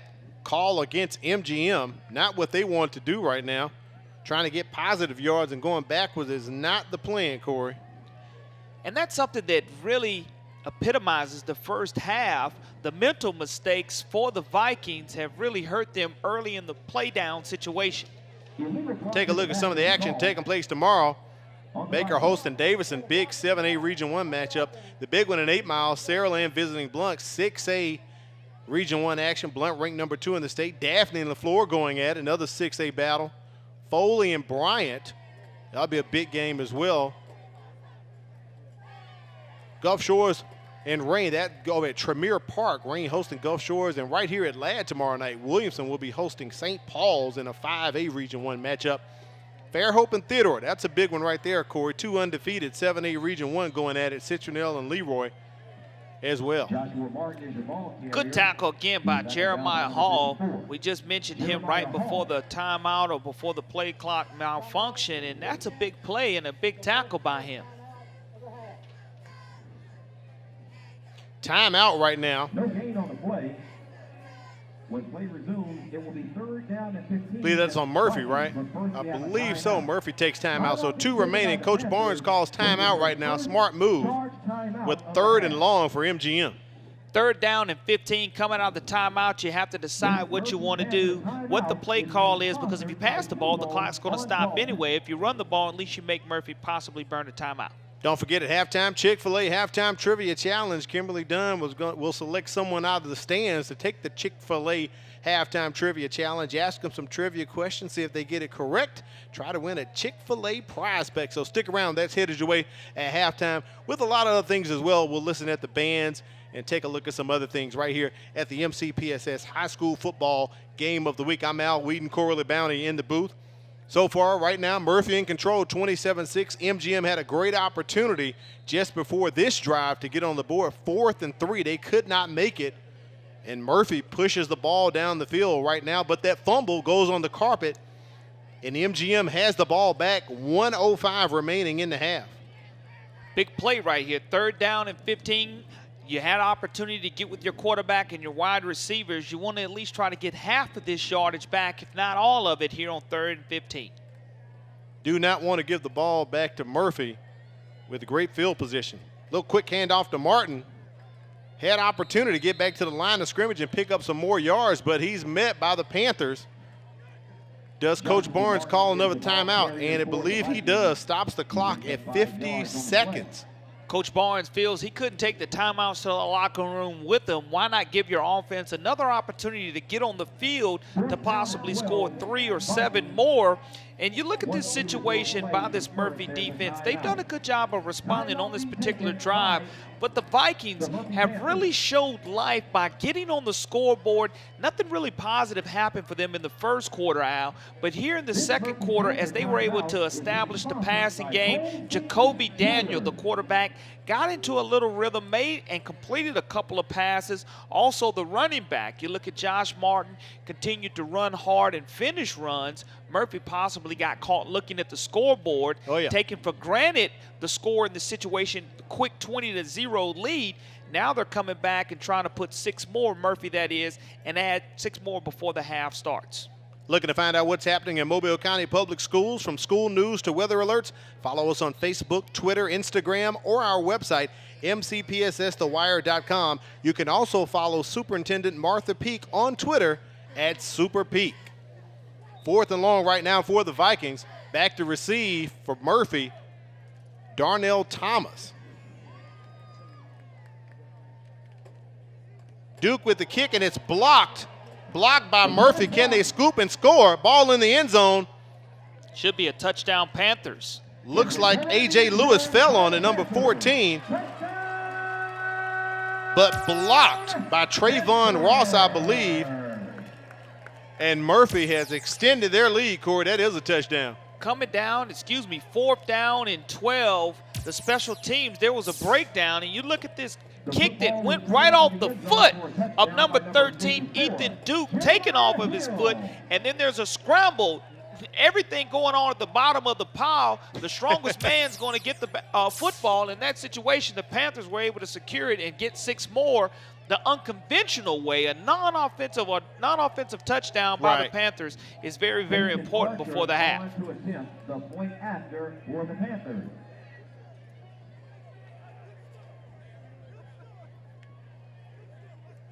Taffazoli with the point after, and he just gets it over the crossbar, Corey. And that is good to extend the lead 34-6. Murphy all over MGM right now. Special teams play, special teams play, special teams play.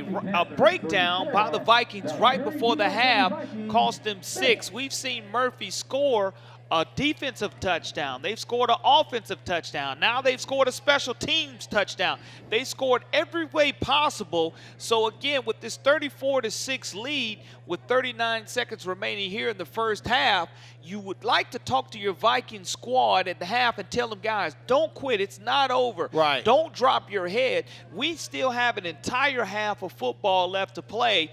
The Panthers, on the other hand, are thinking, okay, the mentality is this. Muskegon Barnes told me earlier in the week, he has the mentality to where if I get you down, I'm going to go ahead and keep you down. I'm not going to give you a chance to have any life. So you can look for the Murphy Panthers to continue to try to go ahead and accelerate this lead over the Vikings. Back to receive for MGM. Martin picks it up.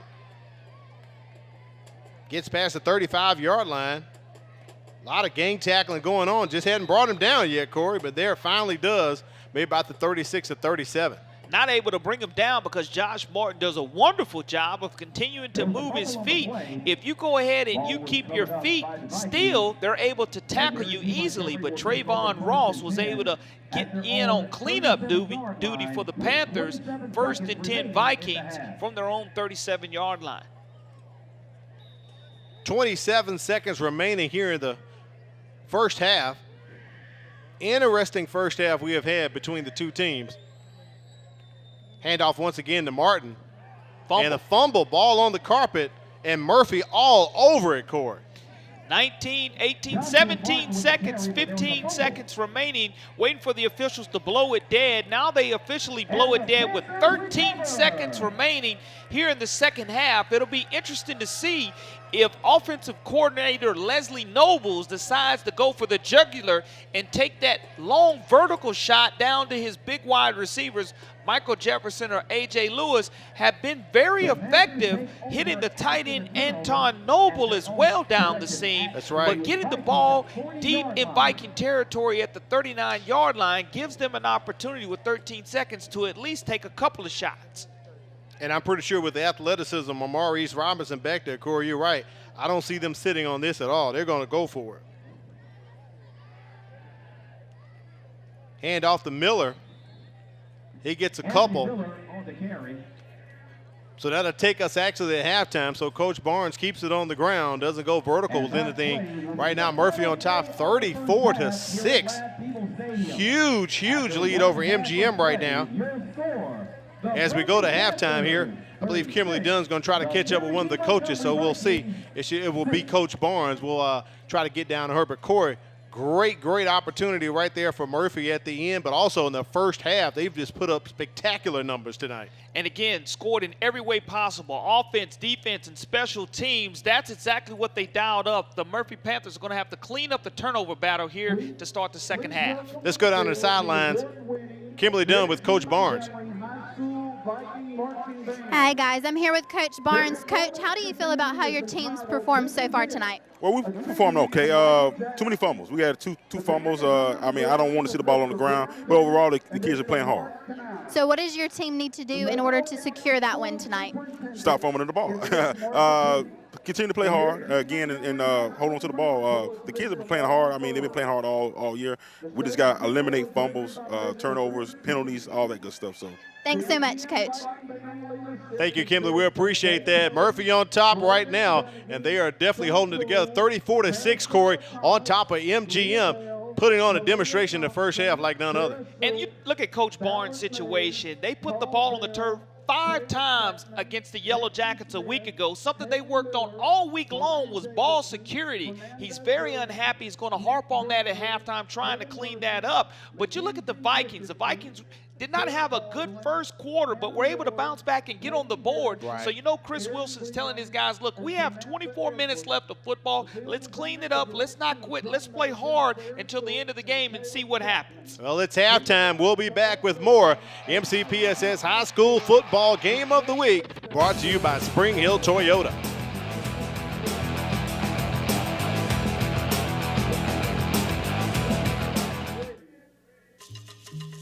The Environmental Studies Center is a natural sciences education facility designed to provide unique learning experiences. In addition, wildlife rehabilitation plays a vital role each day at the center. Featuring more than 500 acres of rich woodlands, the center affords teachers, students, and the general public an opportunity to experience firsthand the natural environment. Environmental Studies Center. It starts with us in the Mobile County Public Schools.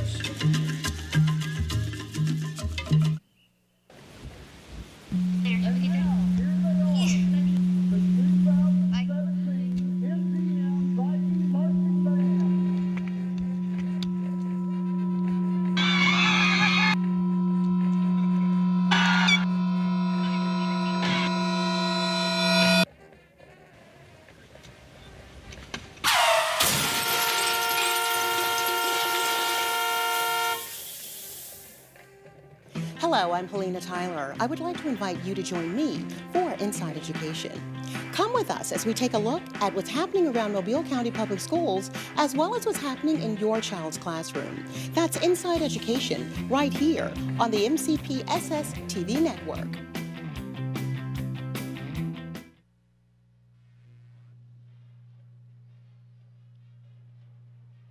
Welcome back to the MCPSS High School Football Game of the Week. Murphy on top right now, 34-6 over MGM. In the studio with us, we've had principal of Murphy High School, Mr. Joe Toomey.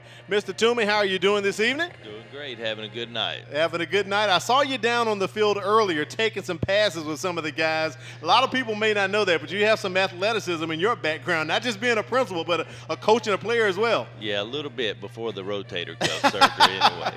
Well, look good. Well, so Principal Murphy right now, talk about some things that's going on in Murphy High School, one of the largest schools not only in the county but in the state of Alabama as well. That's correct. We're so excited about our early college, which nobody else in Mobile does, where you can come in and you can get college credit from the University of Alabama for 25% of what it costs you. So we actually have Alabama professors who come on campus and do a blended learning class there. It's just an amazing program. Now, for a situation like that, does the student have to be a Murphy High School student, or can they come in from another school? How does that work so the parents could know? Yeah, they have to be a Murphy student to be able to get into the program, because we're the only ones that offer the program. And but you can get in the 10th grade and start getting credit. Okay, talking with Murphy Principal Joe Toomey. Mr. Toomey, how many years have you been an educator in the school system, also serving as, I guess, an administrative and principal role as well? 25 years total, 14 years administrator and 11 years principal. Wow, a lot of experience there here with Mr. Joe Toomey. Now, I had the opportunity last year to interview you when you were the principal at MGM. It was the last game of the season. We like to call it the Battle of West Mobile. You had that surgery with the rotator cuff. That's right. But now I'm looking at you as the Murphy principal. Let's talk about that. How does that feel? You were at MGM last year, and now you're at Murphy this year. Well, you know, both sets of kids, I love them to death. It's just one of those things where it was a better fit for me, and obviously I love where I'm at. It's a tradition-filled school. I'm excited to be there. But I enjoyed my time at Mary Montgomery. I understand. Those transitions can take place, but that's one of the great things about here in the Mobile County Public School System. It's all about the kids, and I know they loved you at MGM, and I saw you on the sideline catching passes. They were loving you down this evening as well. Well, you got to build those relationships. All right. Principal Joe Toomey, he is the principal of Murphy High School, one of the largest schools in the county and the state. Before you get out of here, let's talk about some things going on campus right now. It's fall. I know homecoming's coming up. What are some of the other good things going on in Murphy right now? Well, we do have homecoming, going to have a little bonfire. We've got a big pep rally scheduled before the Saraland game as well. And then we're just working on our academics. We're about to the end of the quarter, so we're getting ready for that. All right. Principal Joe Toomey of Murphy High School, we appreciate you stopping by. Man. Stick with us. More action headed your way at halftime. It's the MCPSS High School Football Game of the Week.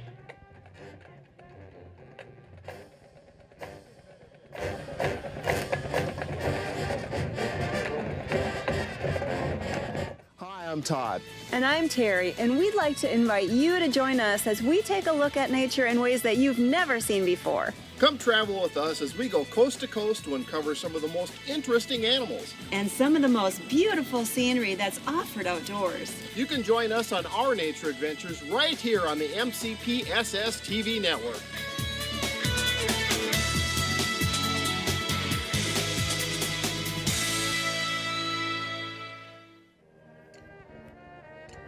It's halftime at the MCPSS High School Football Game of the Week, brought to you by Spring Hill Toyota. Let's take it down to the baddest band in Viking land, the MGM Vikings.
Sounds of the baddest band from Viking land, the MGM Marching Band, with their ode to Michael Jackson. Right now, we're going to go down to the sidelines, check in with Kimberly Dunn. It's time for the Chick-Fil-A Halftime Trivia Challenge. I'm here with Jonathan Smith as he is going to attempt to answer our Chick-fil-A Halftime Trivia Challenge question. Are you ready, Jonathan? I guess so. All right, I'll give you a multiple choice, so it won't be too hard. All right, here is your question. This is a question about Alabama.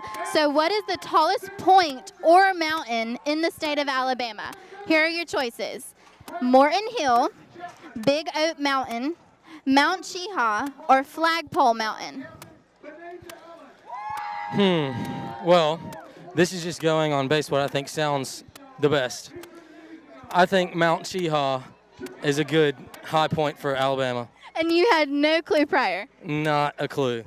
That is the correct answer. Mount Cheehaw often is the highest natural point in Alabama, and it stands 2,411 feet tall.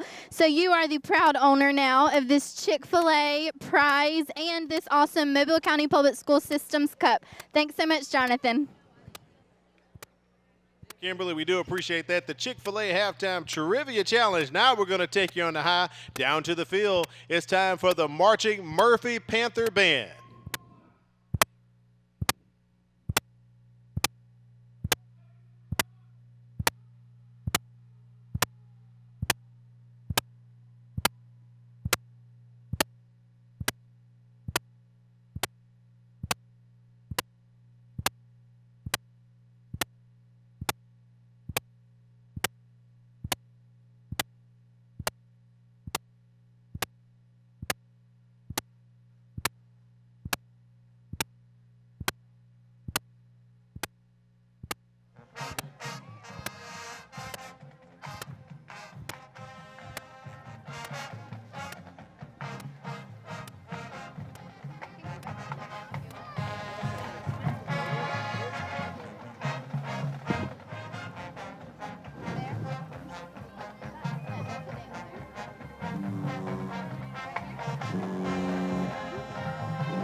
kicking balls, right? Yep. Hey. I think you're done. The MCPSS High School Football Game of the Week halftime here. That's the sound of the Murphy Band. Make sure you stick with us. We got more headed your way coming up soon. The MCPSS High School Football Game of the Week.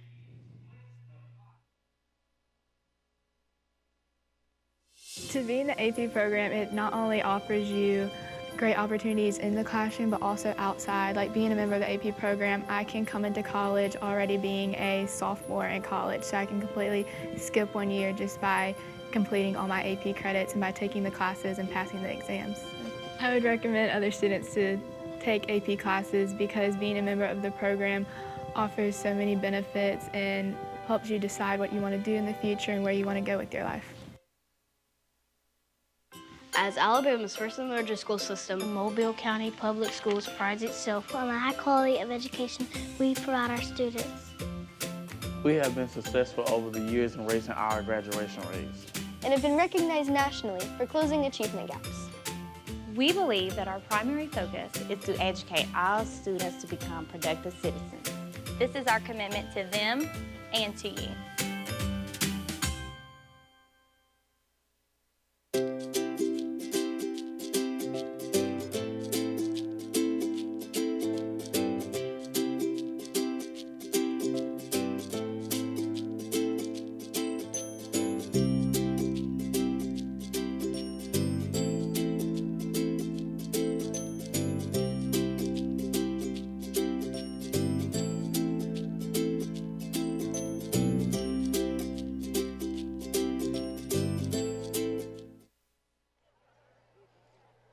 MCPSS High School Football Game of the Week. Let's head down to the field. Kimberly Dunn is with MGM head coach Chris Wilson.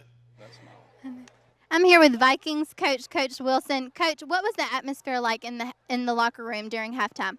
Well, I mean, we know obviously that, we didn't play very well, and I think we were just a little, overwhelmed by the, just the whole scene in the like I said, we got a lot of young guys, and they just got to step up. And after the first quarter, I think we settled down a little bit, but obviously, we're just not, making the plays we need to. And like I said, Murphy's got a great team, and they're doing a great job of executing. And we just got to step it up. And I just want our guys to fight the second half, try to make something out of it, get back in it, and make it, and just try to make it a game. Yeah. So what did you say to your team to motivate them for the second half? I just told them you got to come out and fight. Basically I could tell that they were overwhelmed by the situation when they first came out. It was just, their eyes were so big. And I just said, you got to come out and you got to change your attitude, change your mindset, and you got to fight in the second half. You got to come out and play hard for the full game. Thanks so much, Coach. Thank you, Kimberly. There it is right there, Corey. Coach Wilson talking about you got to fight, you got to bow up, you got to man up in the second half. 24 minutes of football remaining. That's an eternity from a football standpoint because we saw how quick the Murphy Panthers were able to score on a couple of their possessions. But on the flip side of that, Muskegon Barnes is really ripping his team at halftime, preaching ball security. I wouldn't be surprised on this short week. Next week, Murphy has a bye week, won't be playing football. If they continue to turn the football over, you can look for a lot of suicides, a lot of sprints, and that type of thing in order to clean that up here in the second half. But when you look at the MGM Vikings, first quarter was not friendly or kind to them at all. The second quarter, they were able to go ahead and get a little momentum going offensively, but the turnovers, and again, Murphy being able to score on offense, defense, and special teams has been a true factor in tonight's contest. You're right about that. MGM 3 turnovers tonight, and you just talked about it. Murphy with 2 turnovers. Coach Barnes told us before the game, no turnovers, no penalties. We got to play disciplined ball, and I know that upsets him greatly, but on the flip side, as you just talked about, MGM, a lot of time to play here, 24 minutes remaining. You never know what could happen. Just as Murphy scored that quick, MGM could turn around and flip the script and score that quick as well, Corey. And I know in the pregame, offensive coordinator Leslie Nobles was really working one-on-one with ball security with his running backs. And you could see the frustration of Breland Manley. The first time he turned the ball over, he pounded his fist in frustration.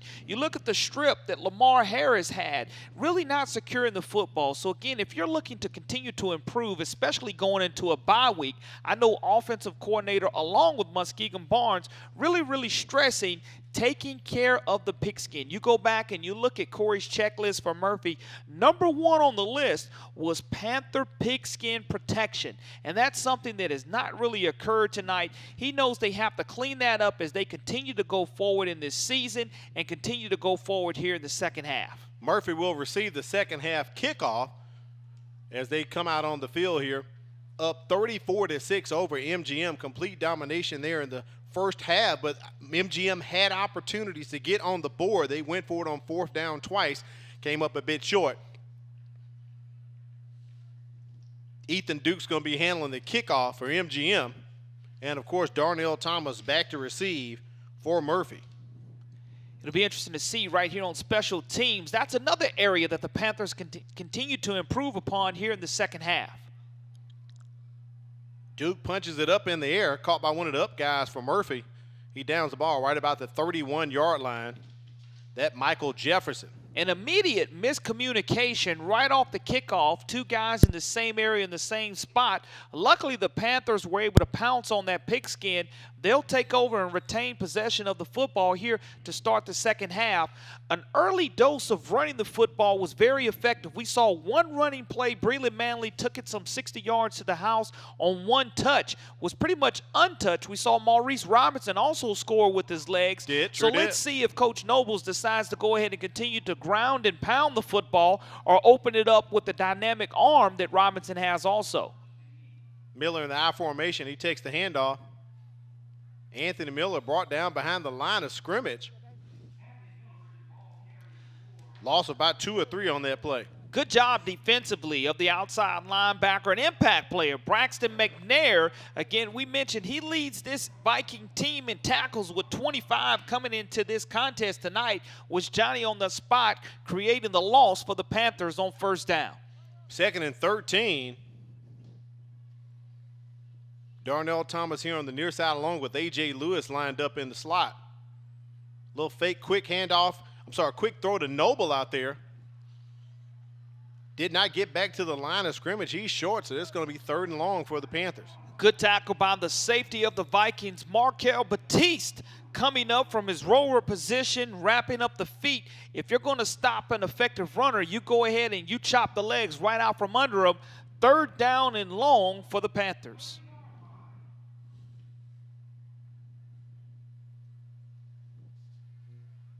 Third and 11 is what Ladd is calling it.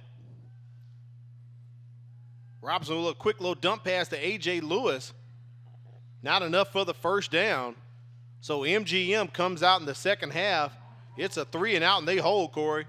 Free safety Trey Umbarger comes up and makes the big stop on the big tight end / wide receiver for the Panthers, but that's the momentum maker that you want. You want to come out of halftime and get that defensive stop. As you look at the great tackle on the play, just wrap up through the legs, bring the big wide receiver to the ground. Now the Vikings are giving themselves an opportunity to create pretty good field position.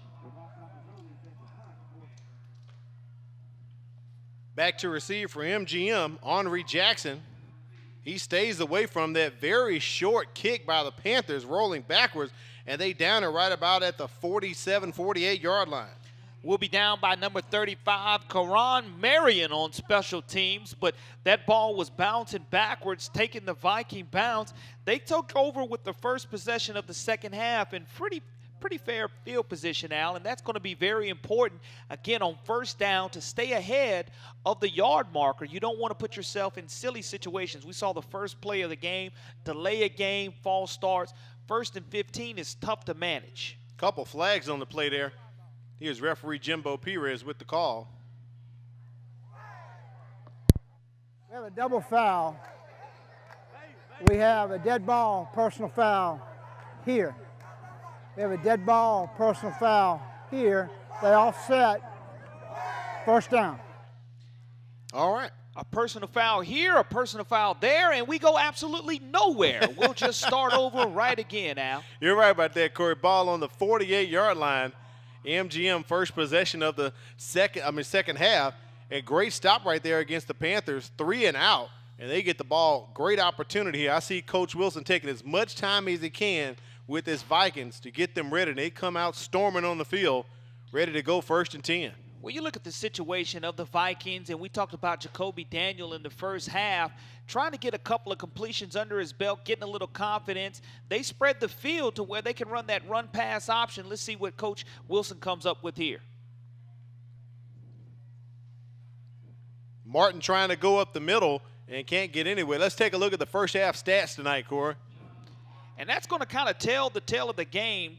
You look at the Vikings so far, 6 out of 17 passing, only 137 total yards.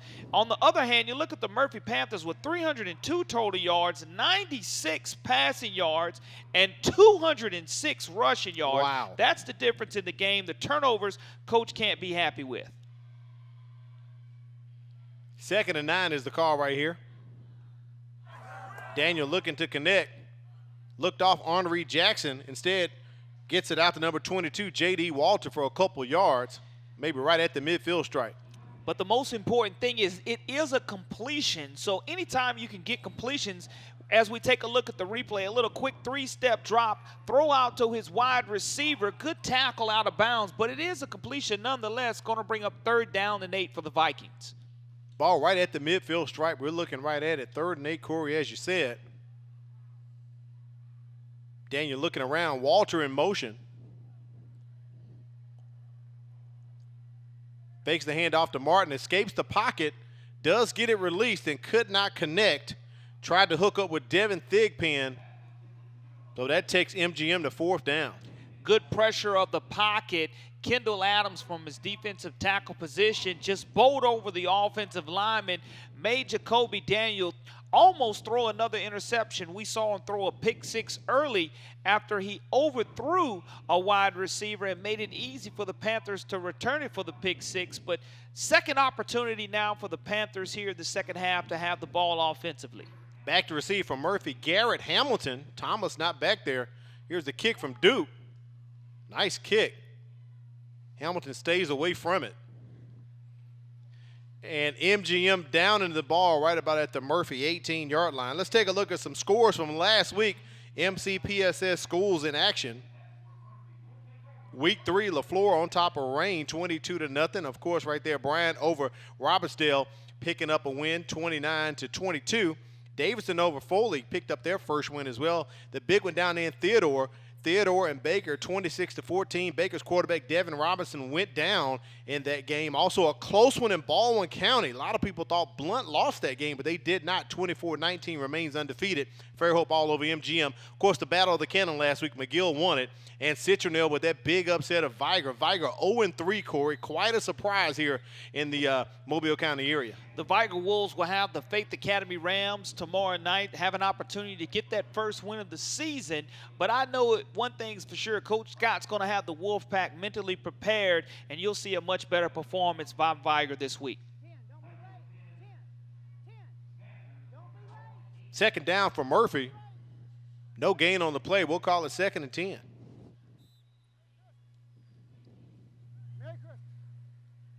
And you notice Murphy taking their time, Corey, not running fast, no need to, up 34-6 right here, milking that play clock. Yeah, and I like the ability right now to go ahead, like you said, to drain the clock. You want to keep guys healthy and fresh in this situation. Hopefully they can bust a big one running the football. They'll quick toss to Anthony Miller.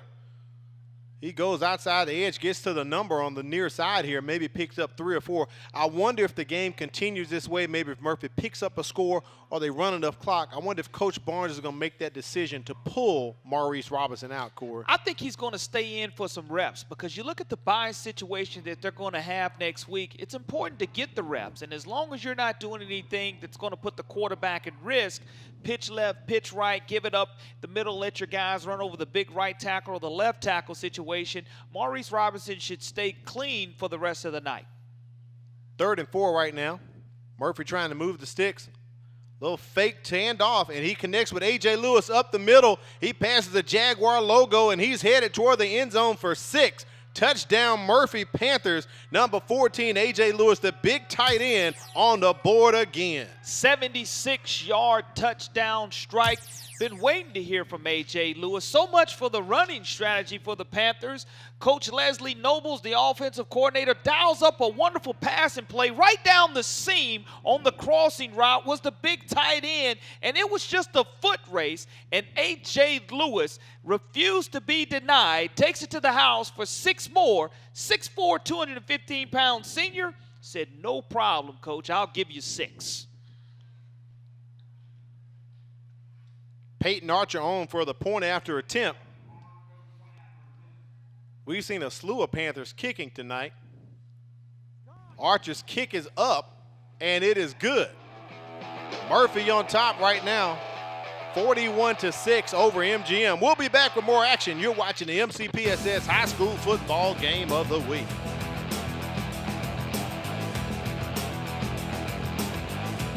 To be inside of the advanced placement program means that you are a student whose primary goal is to go to college. And being in the advanced placement makes that so much more real for those students who are inside of it. I feel that students shouldn't be scared to go into being an AP scholar because it's not how smart you are and it's not like your GPA, it's how much work you put into your classes and how much you are dedicated to your classes. Welcome back to the MCPSS High School Football Game of the Week. Murphy on top, 41-6. Quick touchdown pass right there, 76-yard touchdown pass to A.J. Lewis, and the Panthers keep the scoring going. And that's a big score for the Murphy Panthers. You mentioned where coach or whether he would pull Maurice Robinson. You get another score, and you really look to do that. Panthers bringing the ball back. I'm sorry, not the Panthers. The Vikings bring the ball back up to about the 24-yard line. J.D. Walter on the return there. And what you want to see from the Vikings right here, at the beginning of the game, we talked on my checklist about finding first downs. Trailing 41-6 with 6:31 remaining here in the third quarter. Going to be very important that they do find a couple of first downs because you don't want to put that defense right back out on the field in order to get hit with this powerful Murphy offense. Jacoby Daniel leading the troops out on the field here once again for MGM. 6:31 remaining in the third quarter. Before they get the snap off, official stopping, and there's a flag on the play. Legal substitution. Illegal substitution against MGM, so that's going to push them back.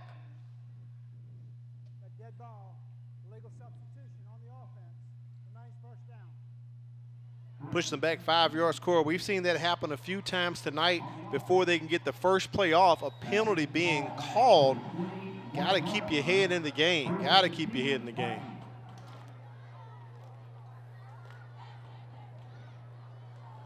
Daniel decides to keep it, doing that RPO like you say, Corey. Picks up a couple yards past the original line of scrimmage, maybe 5 or 6 there. Trayvon Ross comes up and makes the tackle. The linebackers nowhere to be found for the Panther defense, allowing Ross to come up and make the tackle from his safety position. But if you're Daniel, that's a great opportunity. You can go right back to that, but you don't want to be in a situation where you're at 2nd or 3rd down and long. 2nd and 7 right now. Nice game by Daniel there. Looking to connect, does have a receiver out in the flat there, could not get it over to him. Tried to hook up with number 8, Darrell Hunter. Ball drop incomplete. Michael Coleman on the defensive play from his cornerback position almost had an interception because he read that perfectly. As soon as the wide receiver caught the football, he was right in his face. You call that hearing footsteps and becoming a little bit antsy, dropping the football and not looking it all the way in. Even if he would have caught it out, he probably would have been cremated right there where he caught it. You're right about that. It looks as if we're going to have a heat timeout right now, Corey. So right now, let's look at the Alabama Sports Writers Association state poll. Rankings came out the other day. Oh, I'm sorry, right now. This is 7A Region 1 standings right here in our area. On top, you can see right there, Fairhope, McGill, and Theodore are all matched together. Big game coming up for Theodore and Fairhope there. Baker 1-1. This is region what we're doing. Davidson 1-1. Overall, as you can see, McGill, Tulane, and Theodore undefeated at 3-0. Right there, Mary Montgomery 0-2 in the region, 0-3 playing Murphy tonight, 1-2 and 1-2 as well. So right now, a little early, Corey. We've seen teams get into the playoffs with four region wins, 4 region losses. So a little early as we get things going for the season. Very early, even though we're almost done with a month's worth of football. Still a lot of football yet to be played. 2nd and 7 after the heat timeout. Daniel trying to go to the air once again, looking for receivers. Throws across his body. That could have been bad. 3 Murphy Panthers had an opportunity to pick that off, but the ball drops down. There were more blue jerseys in the air than white jerseys in that situation, and you really want to throw that ball out of bounds. You never want to throw the ball across your body. That is the cardinal sin that can be committed by a quarterback. Now Murphy's going to have an opportunity to get the football back. 5:45 remaining here in the third quarter. Check that. I'm sorry. I thought it was 2nd down. That was 3rd and 7. So 4th down right now. Back to receive once again. Garrett Hamilton for Murphy. Maybe have to do a check on Darnell Thomas. Haven't seen him in a while or called his name, Corey. Great punt by Ethan Duke. Nice roll. Ball looks like it's going to be down right about at the 26-yard line. So great punt by Duke and a great roll. He's had a couple of great punts tonight. One, he down inside the 5-yard line, a great angle punt, and that one took a great Viking bounce as well. Here's 6A Region 1 standings in the area. One of the most competitive regions throughout the state. As you can see right there, number 2 in the state, Blunt, 2-0 region play overall, 3-0. And look at those teams. That log jam, 1-1, 1-1, 1-1. Baldwin County, Daphne, LaFleur, and Saraland. And big one tomorrow night up at Blunt, Corey. Blunt and Saraland, big matchup for the Leopards and the Spartans. And that's a huge 6A Region 1 matchup. The winner will be in the driver's seat. As you look at Saraland already having 1 region loss, it will put Blunt definitely in the driver's seat if they can secure a win. Hand off to Manley. He picks up a couple, but there's a flag on the play. We'll find out what the call is. Dead ball, false start on the offense. Remains 1st down. Pushing the Panthers back 5 yards, so we'll play 1st down again while we wait for the ball to set and the play clock. Let's take a look at the Region 1 5A standings. 5A Region 1 standings, I'm sorry. Look on top, Citronelle, Corey, along with Jackson and St. Paul's. Williamson undefeated. They've yet to play a region game. Got one coming up there. And Viger, quite a surprise. 0-3 overall, but that loss to Citronelle. A lot of people surprised by that one, but Citronelle, great team, made the playoffs last year, dropping down to 5A from 6A, Corey. Williamson and St. Paul's tomorrow night here at Ladd Peebles Stadium. Like you mentioned, Williamson coming off of the bye week early on in the season, have an opportunity to jump right back into region play. St. Paul's is playing very good football, so it'll be interesting to see who's going to jockey for position and lead the race to start the 5A Region 1 standings. I can't believe it. Week 4, Week 5 is next week already. Doesn't seem like it, but it is upon us. Take a look at some games tomorrow night. Just talked about that big one up in 8 Mile. Blunt and Saraland. Daphne LaFleur going to be doing action tomorrow as well. 6A Region 1. Foley and Bryant and others that they come across the screen. 2nd down for the Panthers. Manley bringing it here to the near side. Turns the corner. He's got some room. Cuts across midfield. Pushed out of bounds. Very close. Not a late hit. But he's down to about the Vikings' 49-yard line into Viking territory. That Manley, he is something else, Corey. 2 things on that play as you look at the replay. Look who hands the ball off. It's the backup quarterback, number 6, Darnell Thomas. You mentioned would he be pulled out. Look at the stiff arm. He's looking for the defender, Great stiff arm on Trey Umbarger by the running back, Breland Manley. And you asked when it was going to happen. Maurice Robinson will probably watch the rest of this game from the sidelines. And I was wondering where Thomas was, and there he is. He sneaks in the game. So he is the backup quarterback, does kicking duties, kick return as well. He's had a lot of time to get some rest. And on the run, Lamar Harris up the middle. Can he get it to the house? One last player to beat. He does. In for the score. 49-yard run. Lamar Harris, Murphy all over MGM, 47-6. Brandon Bryant, the cornerback, had an opportunity to trip him up right at the last moment, but Lamar Harris, as we took a look replay, right up the gut of the Vikings. One Viking tries to trip him up at the line of scrimmage, and then it's a foot race. We talked about Bryant not being able to bring the big running back, Lamar Harris, down. Lamar Harris gets his first touchdown of the night for the Murphy Panthers. Peyton Archer on for the extra point.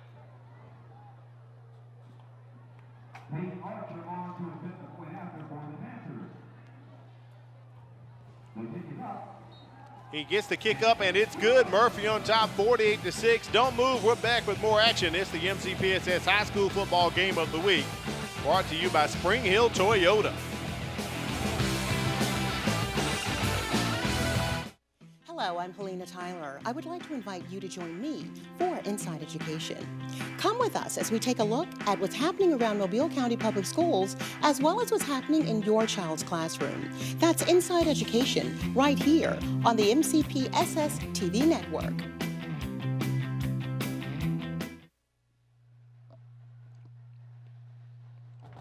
We are back at legendary Lab Peebles Stadium for the MCPSS High School Football Game of the Week. Murphy with the big score there, 49-yard touchdown run. Lamar Harris extending the lead 48-6. And Lamar Harris, again, you look at the explosive plays tonight. Anything over 15 yards is considered explosive in my eyes. Murphy Panthers have had a few of those tonight, and the Vikings are really trying to improve every single possession, trailing 48-6. Now, what you want to see is the rotation on a lot of young guys start to take snaps now for the Murphy Panthers. A lot of the guys who normally don't get to see the field. But with that being said, you still want to come in and do your job. Don't get caught looking at the scoreboard. Don't let your teammates down who were able to establish this 48-6 lead. We'll see what happens with this Panther defense as they continue to come out in their 3-4. Honoré Jackson with the kickoff return coming up to the 33-yard line. Coming up at the beginning of the fourth quarter, stick around. We're going to dig and hit those numbers, so make sure you stick with us. 3:31 remaining here in the third. Man in motion for the Vikings. They decide to hand it off to Josh Martin, trying to pick his way. Runs into a couple of Panthers. Brought down, maybe picks up 2 or 3. Good tackle by Wesley Dembert, 5'7", 185-pound senior from his linebacker position, makes the stop for the Murphy Panthers. Second and about 7 for MGM. Martin picks up 3 on that carry. Little jet sweep action for MGM. Brought down on the run for MGM. First time calling him out tonight, number 39. Mitchell Harris-Jordan. Harris-Jordan there. Mitchell Harris-Jordan.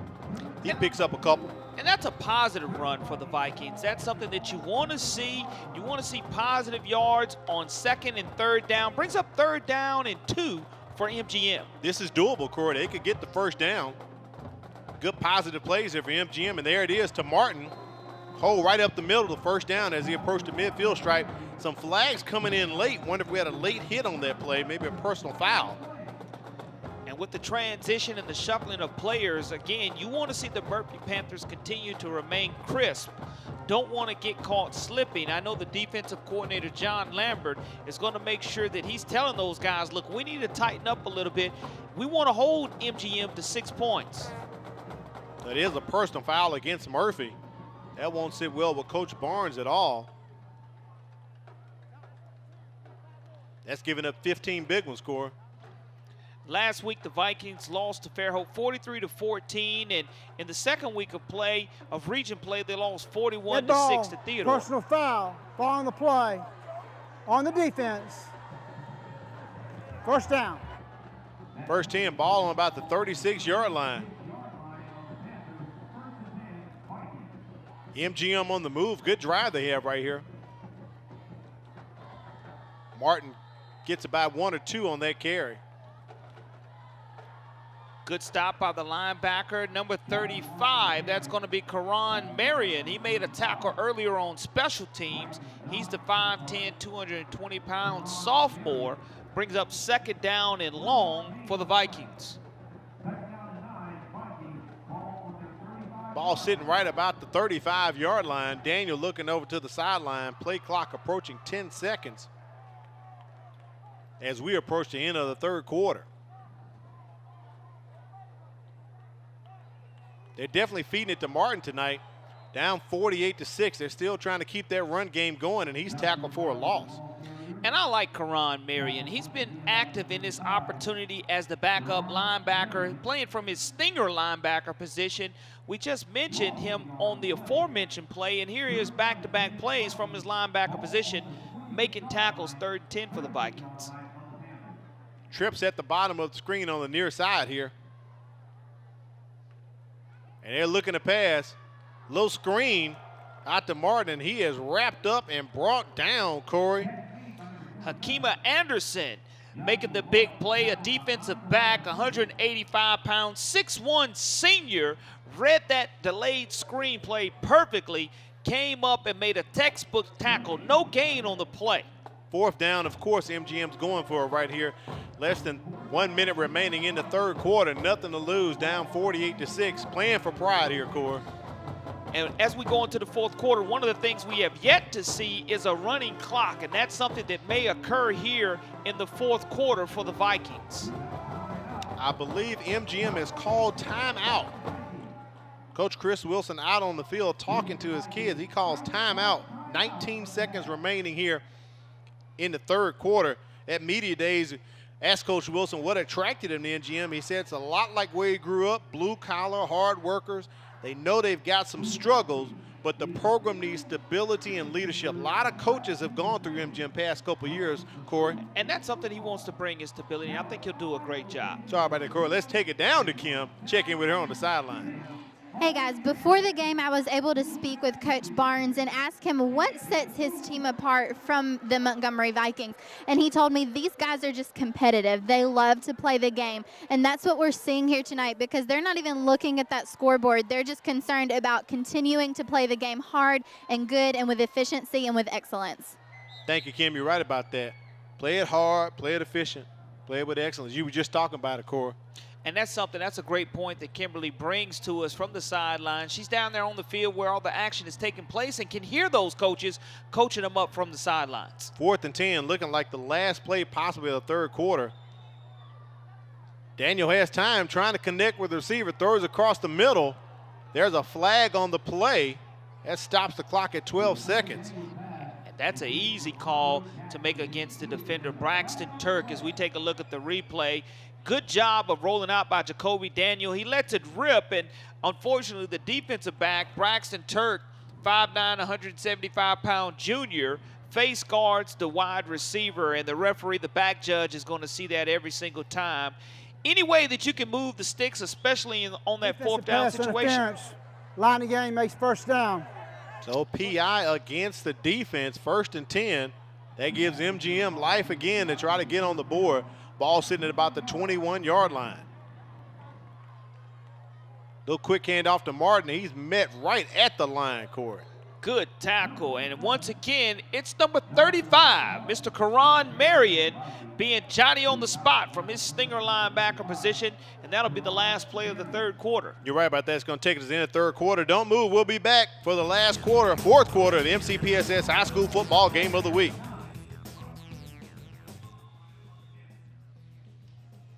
Don't move, hitting the numbers, headed your way.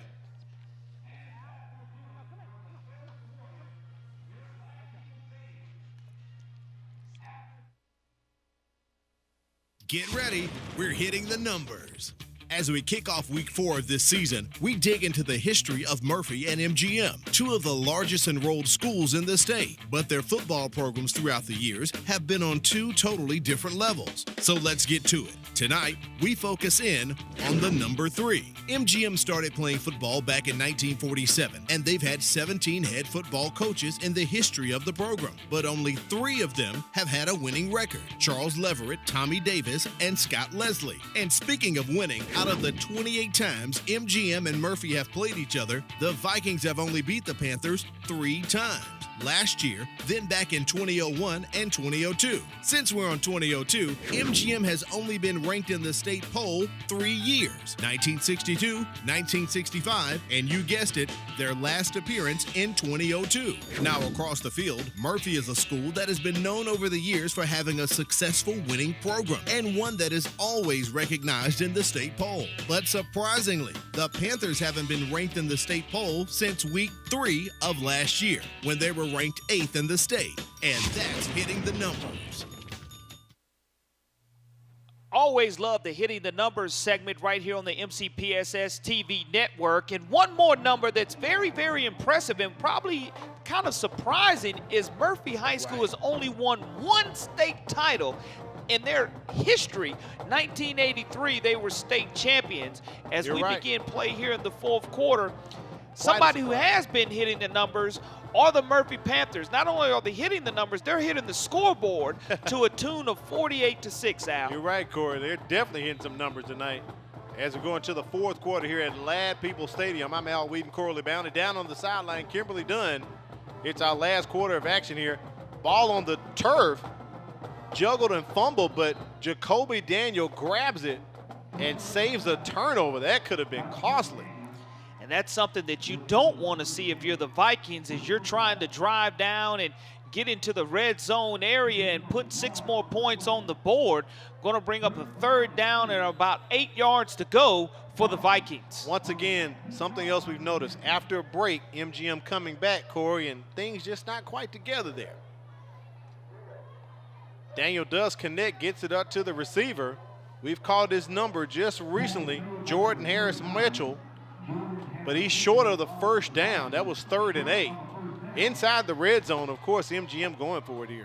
Bring up about 4th down and 3. We've seen them in this situation earlier be able to pick up the 1st down on the run pass option by Jacoby Daniel. He decided to keep it earlier. Let's see if he gives it to his big back or keeps it himself. Dig pin in motion. They hand off to Josh Martin. He's the big ground gainer. He's close to that 1st down chain. And I believe he does have it. Right at the yard to gain.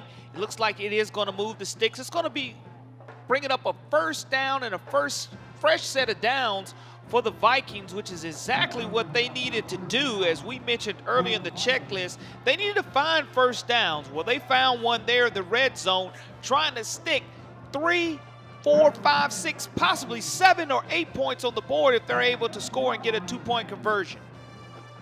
1st down and 10, ball on the 11-yard line. MGM can pick up a 1st down without scoring here.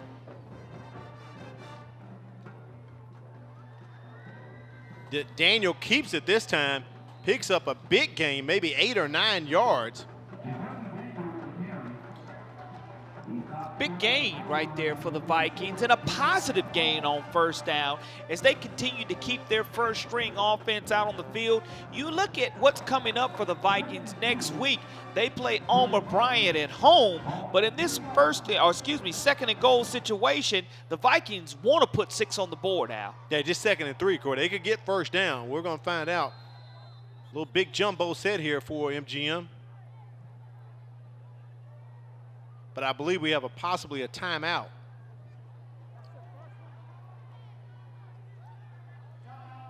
Have a timeout taken by Murphy right there. Let's take a look at some stats, actually a game summary here through the 3rd quarter, Corey.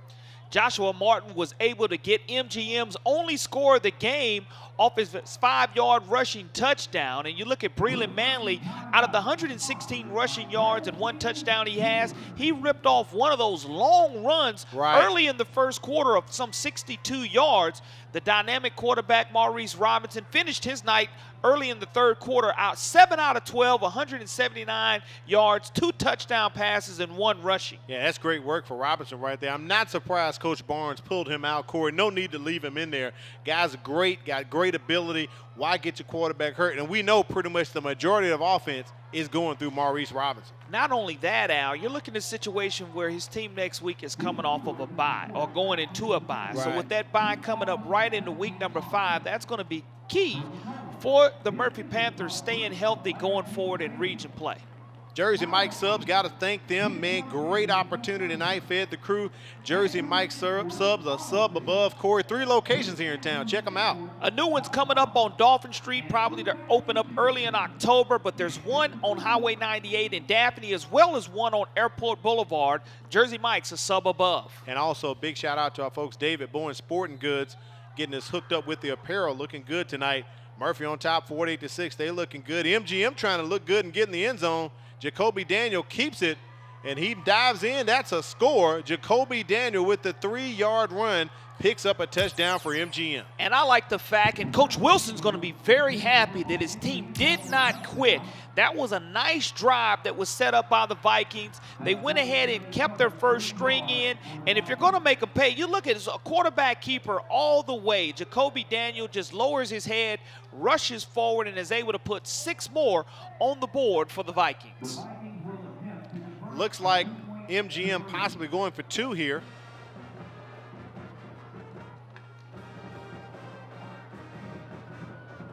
Daniel hands it off to Martin, but he is short, so it comes up short. 48-12, Murphy on top. We'll be back with more action. It's the MCPSS High School Football Game of the Week.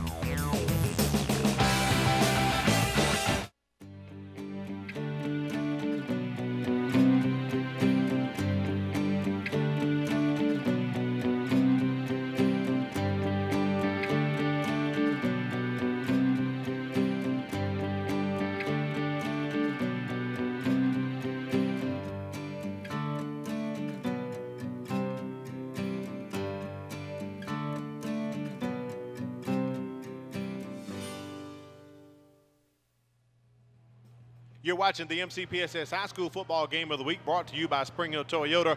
Remember, college and career ready isn't just a buzzword in Mobile County. Our students earned more than 10,000 nationally recognized career credentials last year, giving them an advantage when moving into the workforce. It starts with us. 9:27 remaining in the ball game here, Corey. Great night for high school football. Enjoying it. Murphy on top right now, 48-12. But I like that score by MGM. You talked about the pride. They went for it on 4th down. Murphy gave him a couple of yards, 15 yards on that pass interference to keep the drive going. But the key was capitalizing and getting the ball in the end zone. Coach Wilson next week is definitely going to look at that. And we're going to have a flag on the kickoff. It's going to be an illegal substitution or a false start on the kicking team, and that's going to be signified, and they're going to go ahead and notify Jimbo Perez so they can go ahead and mark that penalty off prior to the kickoff. But with the Vikings, again, when Coach Chris Wilson pops in that tape and they go into the meeting room on Sunday or tomorrow and take a look at the tape, they're going to be very happy with that drive that was established by the Vikings. Dead ball, illegal formation by the kicking team. 5-yard penalty. There's a penalty pushing back 5 yards. Let's take a look at the MGM Vikings schedule, remaining schedule here for the rest of the year 2017. You talked about it earlier, Corey, hosting Bryan next week, but look at that, 3 on the road at Auburn, at Davidson, at McGill, Tulane. That's a tough road to hoe there for the Vikings. It really is. It doesn't get any easier, especially going up to Auburn. Right. And then you look at the key region matchups, Davidson, McGill, Foley. Having that week off in week number 9 before you finish up the season at Baker. Don't get caught looking at the schedule. Play game to game if you're the Vikings. Yeah, smart of them to have the bye week before the WeMo Bowl out there. This year will be taking place inside the Hornets' nest. Little short kick there by the Vikings, but it's fair catch by Murphy, and they're going to have great field position right about the 42-yard line. Speaking of schedule, let's take a look at the Panthers, the rest of their schedule. We've talked about it a few times. Bye week, the reason for the bye right there, that was the week. Next week they were supposed to play Baker, but let's go back. Saraland had the game on ESPNU up in Georgia. They were supposed to play Baker, so that left a hole on Baker's schedule, and Murphy kind of moves their game up, gives them a bye week. Coach Barnes told us before the season they pretty much have the first week off, and they play 10 in a row. So it's kind of different having an off week this year, but notice they do go to Saraland and on the road for 3 in a row later on in the schedule. Flag on the play. Yeah, let's take a look back at the schedule right there for the Panthers, as we were saying. After that bye week, they're going to go to Saraland, go to Foley, go to Theodore. So that's a tough 3-game stretch for them as well, Cora. It really is, and as we look at the flag that was called. During the run, had a block in the back, 10 yards from the foul. Repeat, first down. It's one of those things offensively that you want to clean up. No need to hold or block in the back. As you can't see their numbers, don't touch them. But Murphy's remaining schedule, you talk about the bye week. You look at their record. They're 1-2, but they lost to a quality Baker team. They did. In week 1 and another quality McGill team. So trying to even up that record at 2-2 after tonight's contest. Darnell Thomas, quarterback, and handed off to DeVaris Jackson. He is tackled for a loss. Murphy already right there, 1st and 20.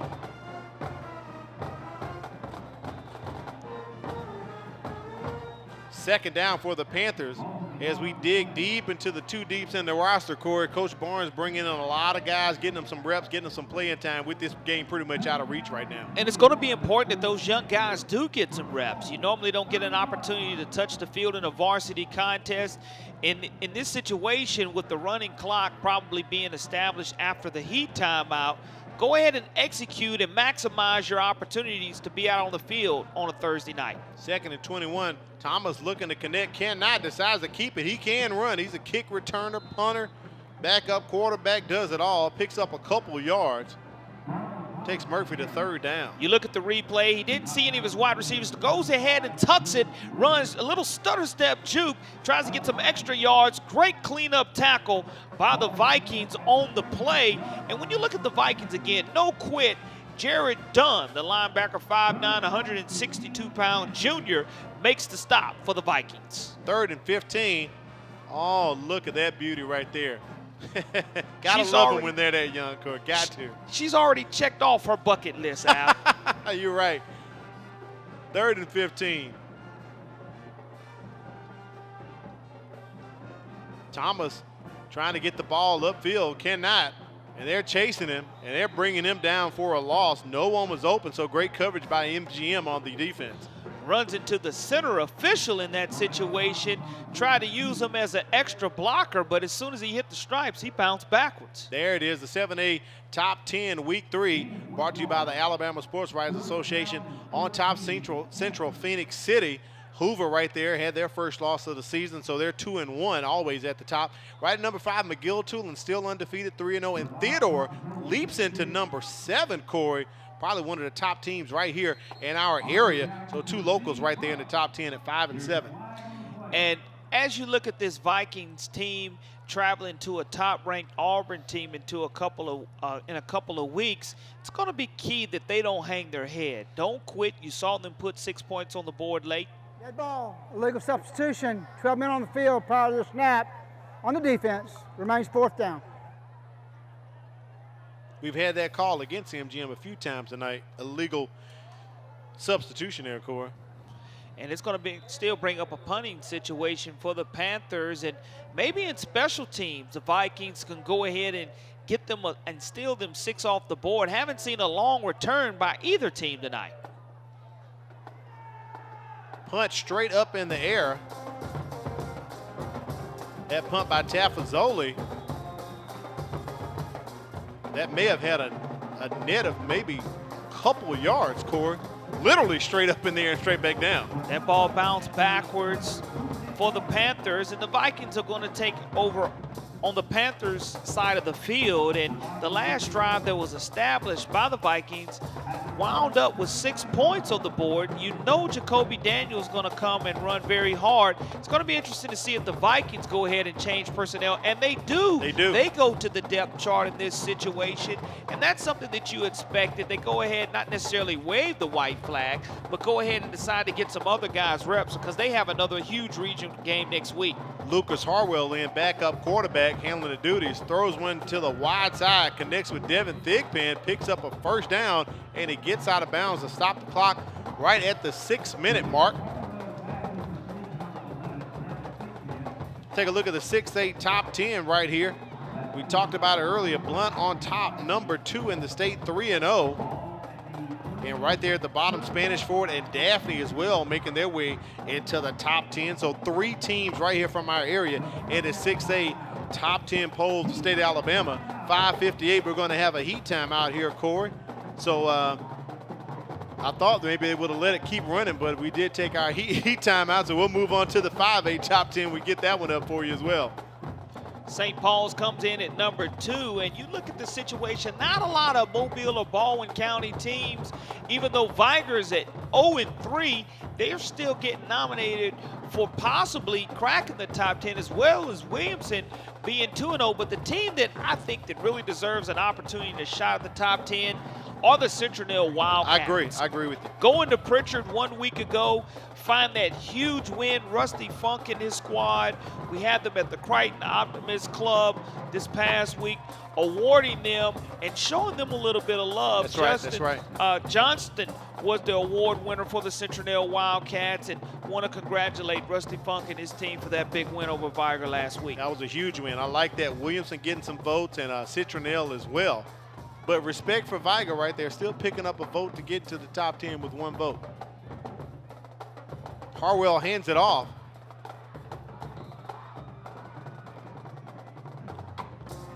On the carry, number 42, Keith Overstreet. And Overstreet is a 5'9", 180-pound sophomore. We talked about it earlier, 44 sophomores on the team for MGM, very young team. But next year, all their inexperience is going to turn to experience when they become juniors. 2nd and 8 right now for MGM. Harwell looking deep. Got plenty of time, rolls out, just goes out of bounds. Harwell, 5'11", 155 junior. Maybe there was an opportunity as he was outside the tackle box to throw that one away, Corey. Don't run out of bounds, just throw it away. Chased out by the big defensive tackle, Joe Williams.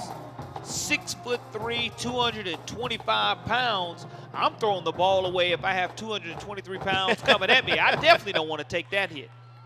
No gain, 3rd and 8.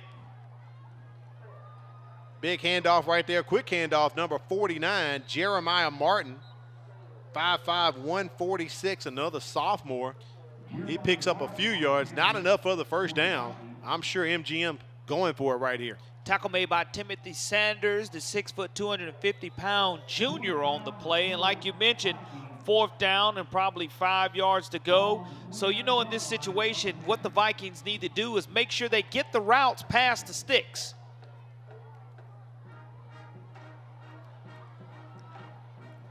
Harwell going deep, does have a receiver. He had it, but it came out, Corey. Wow, right at the goal line, trying to connect with Henry Johnson and could not get it, could not bring it down. And that's a big-time play. I like the play call. You look at the replay, and Harwell drops back, goes into the end zone where he needs to go, hit Henry Jackson right in the numbers of the chest. Right in the number. You want to go ahead and catch that with those soft hands in the air and not let it get to your chest. The time the ball gets to your chest, it's a little bit too late to make that catch. So turnover on downs, less than 4 minutes remaining here, and Murphy takes over. You can see Coach Wilson right there talking to the young man, to the quarterback. On the move from Murphy. There's the other Mr. Everything, Darnell Thomas. He decides to keep it and tuck it and pick up a couple yards himself. And we saw Darnell Thomas a year ago get some snaps at the starting quarterback position when Mr. Robinson was either hurt for the Murphy Panthers. But what you want to do here is, again, you want to continue to finish this game up strong. Don't look at the scoreboard. Continue to execute every single rep. Make every single rep that you're getting at this point in the time in the game count. That's right. 2nd and 7. Credit Thomas with about 3 yards there. Decides to keep it again. Coming our way, trying to get out of bounds and just maybe stay in bounds there, rather. And that does keep the clock running. Thomas taking some abuse there. He's got to throw that or hand it off, Corey. Tackle made by number 28, Nicholas Poe, and also number 40, Sean Maxwell. Good job of tag teaming the quarterback on that design run play, but the good thing is for the Panthers, he stayed in bounds, which keeps the clock running here late in the 4th quarter. Sure does.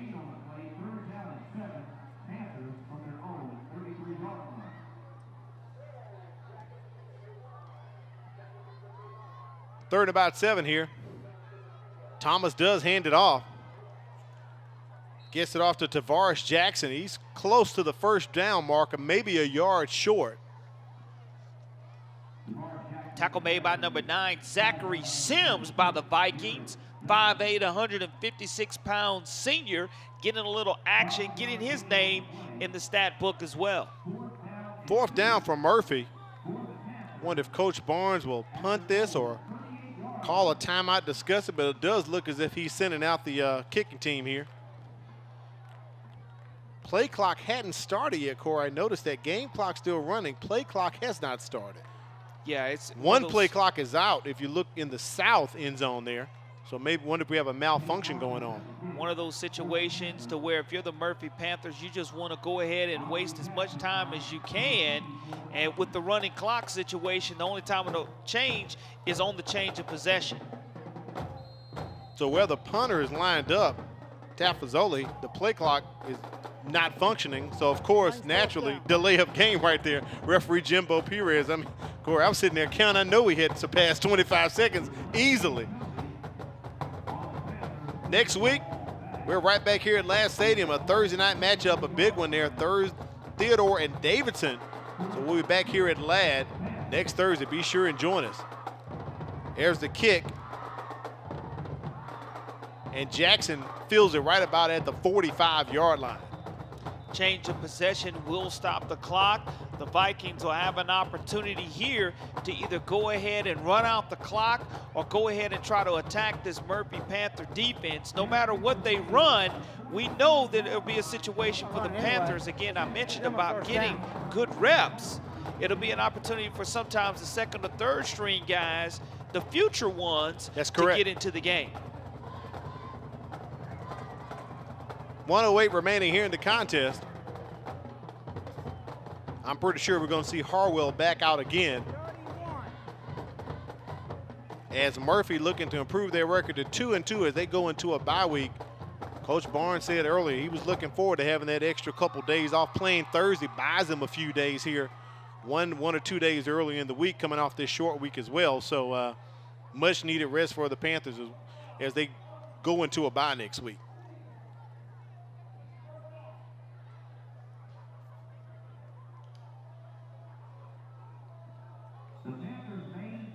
So ball placed at about the 48-yard line. And that's where the So there was a penalty on the play apparently, Corey, and Murphy has retained possession. We didn't get the call exactly from referee Jimbo Perez, but that penalty gives the ball back to Murphy. Nonetheless, the clock will continue to run, and that will be probably close to our last play of tonight's contest. The Murphy Panthers having an opportunity to really show themselves and show well in this key 7A Region 1 matchup.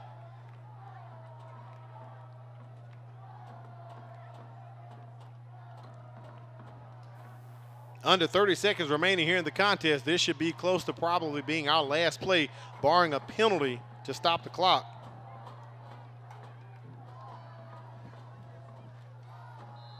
Jackson with the run, taking about the 45-yard line as we're under 10 seconds here, Corey. And that's pretty much to wrap it up. And it will. I like the no-quit attitude that the Vikings did show, though, here in the third and fourth quarter. So Murphy captures the win 48-12 over MGM here at Ladd Peoples Stadium. Very dominating win tonight.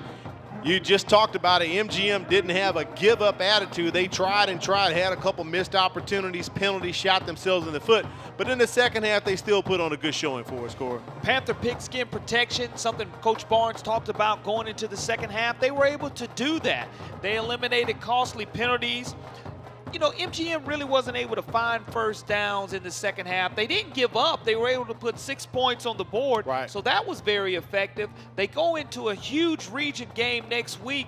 Do the Vikings against the Hurricanes. The Hurricanes were able to get their first win of the season. So you can look for, again, improvement each and every week in the Vikings. But if you're Coach Barnes going into this bye week, you want to continue to improve, continue to work on the things that you saw from this week and these past 3 weeks, especially putting the ball on the turf. Yeah, that bye week coming at a great time for the Panthers right there. Going to be off, and pretty much when they come off the bye, 3 road games and going to Saraland and following that up on the road for 2 more. So that bye week is great for the Panthers. Let's go down to the sideline. Kimberly Dunn with winning head coach Barnes, Coach Barnes of Murphy. Coach Barnes, how do you feel about your team's performance tonight? I think we did pretty well. We won the game, but we still have some things we got to correct. Again, we fumbled the ball twice. We have some drop passes, penalties. I mean, we still have some work to do. But I'm proud of the boys. We got to win. So, I mean, I'll take a win over anything any day, but we still got some work to do. Yeah. Is it a confidence booster, this being a region game for your guys? Oh, most definitely. Right now we're 2-2. I mean, again, I tell the kids every day, it's one game at a time. We're going to take this game and we'll celebrate it for 24 hours and get ready for the next game. Awesome. Thanks so much, Coach. Congratulations. Thank you, Kimberly. We appreciate that, Corey. There he is, first-year head coach Muskegon Barnes, but he's speaking like a guy with experience.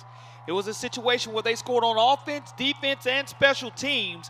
A coach is never happy. You're happy with the win, but you always see room for improvement. That's something Coach Barnes is looking forward to. The Vikings did not quit in the second half. You'll continue to see them improve and get better week to week also as this season continues to unwind. All right, Murphy gets the win, 48-12 for Kimberly Dunn, Corley Bounty, myself, Al Wheaton, and the rest of the entire MCPSS TV network crew. We thank you for joining us for the MCPSS High School Football Game of the Week. Murphy wins at 48-12. Don't miss it next Thursday. We're right back here at Ladd Stadium as Theodore and Davidson do battle for another edition of the MCPSS High School Football Game of the Week, brought to you by Spring Hill Toyota. Have a great evening.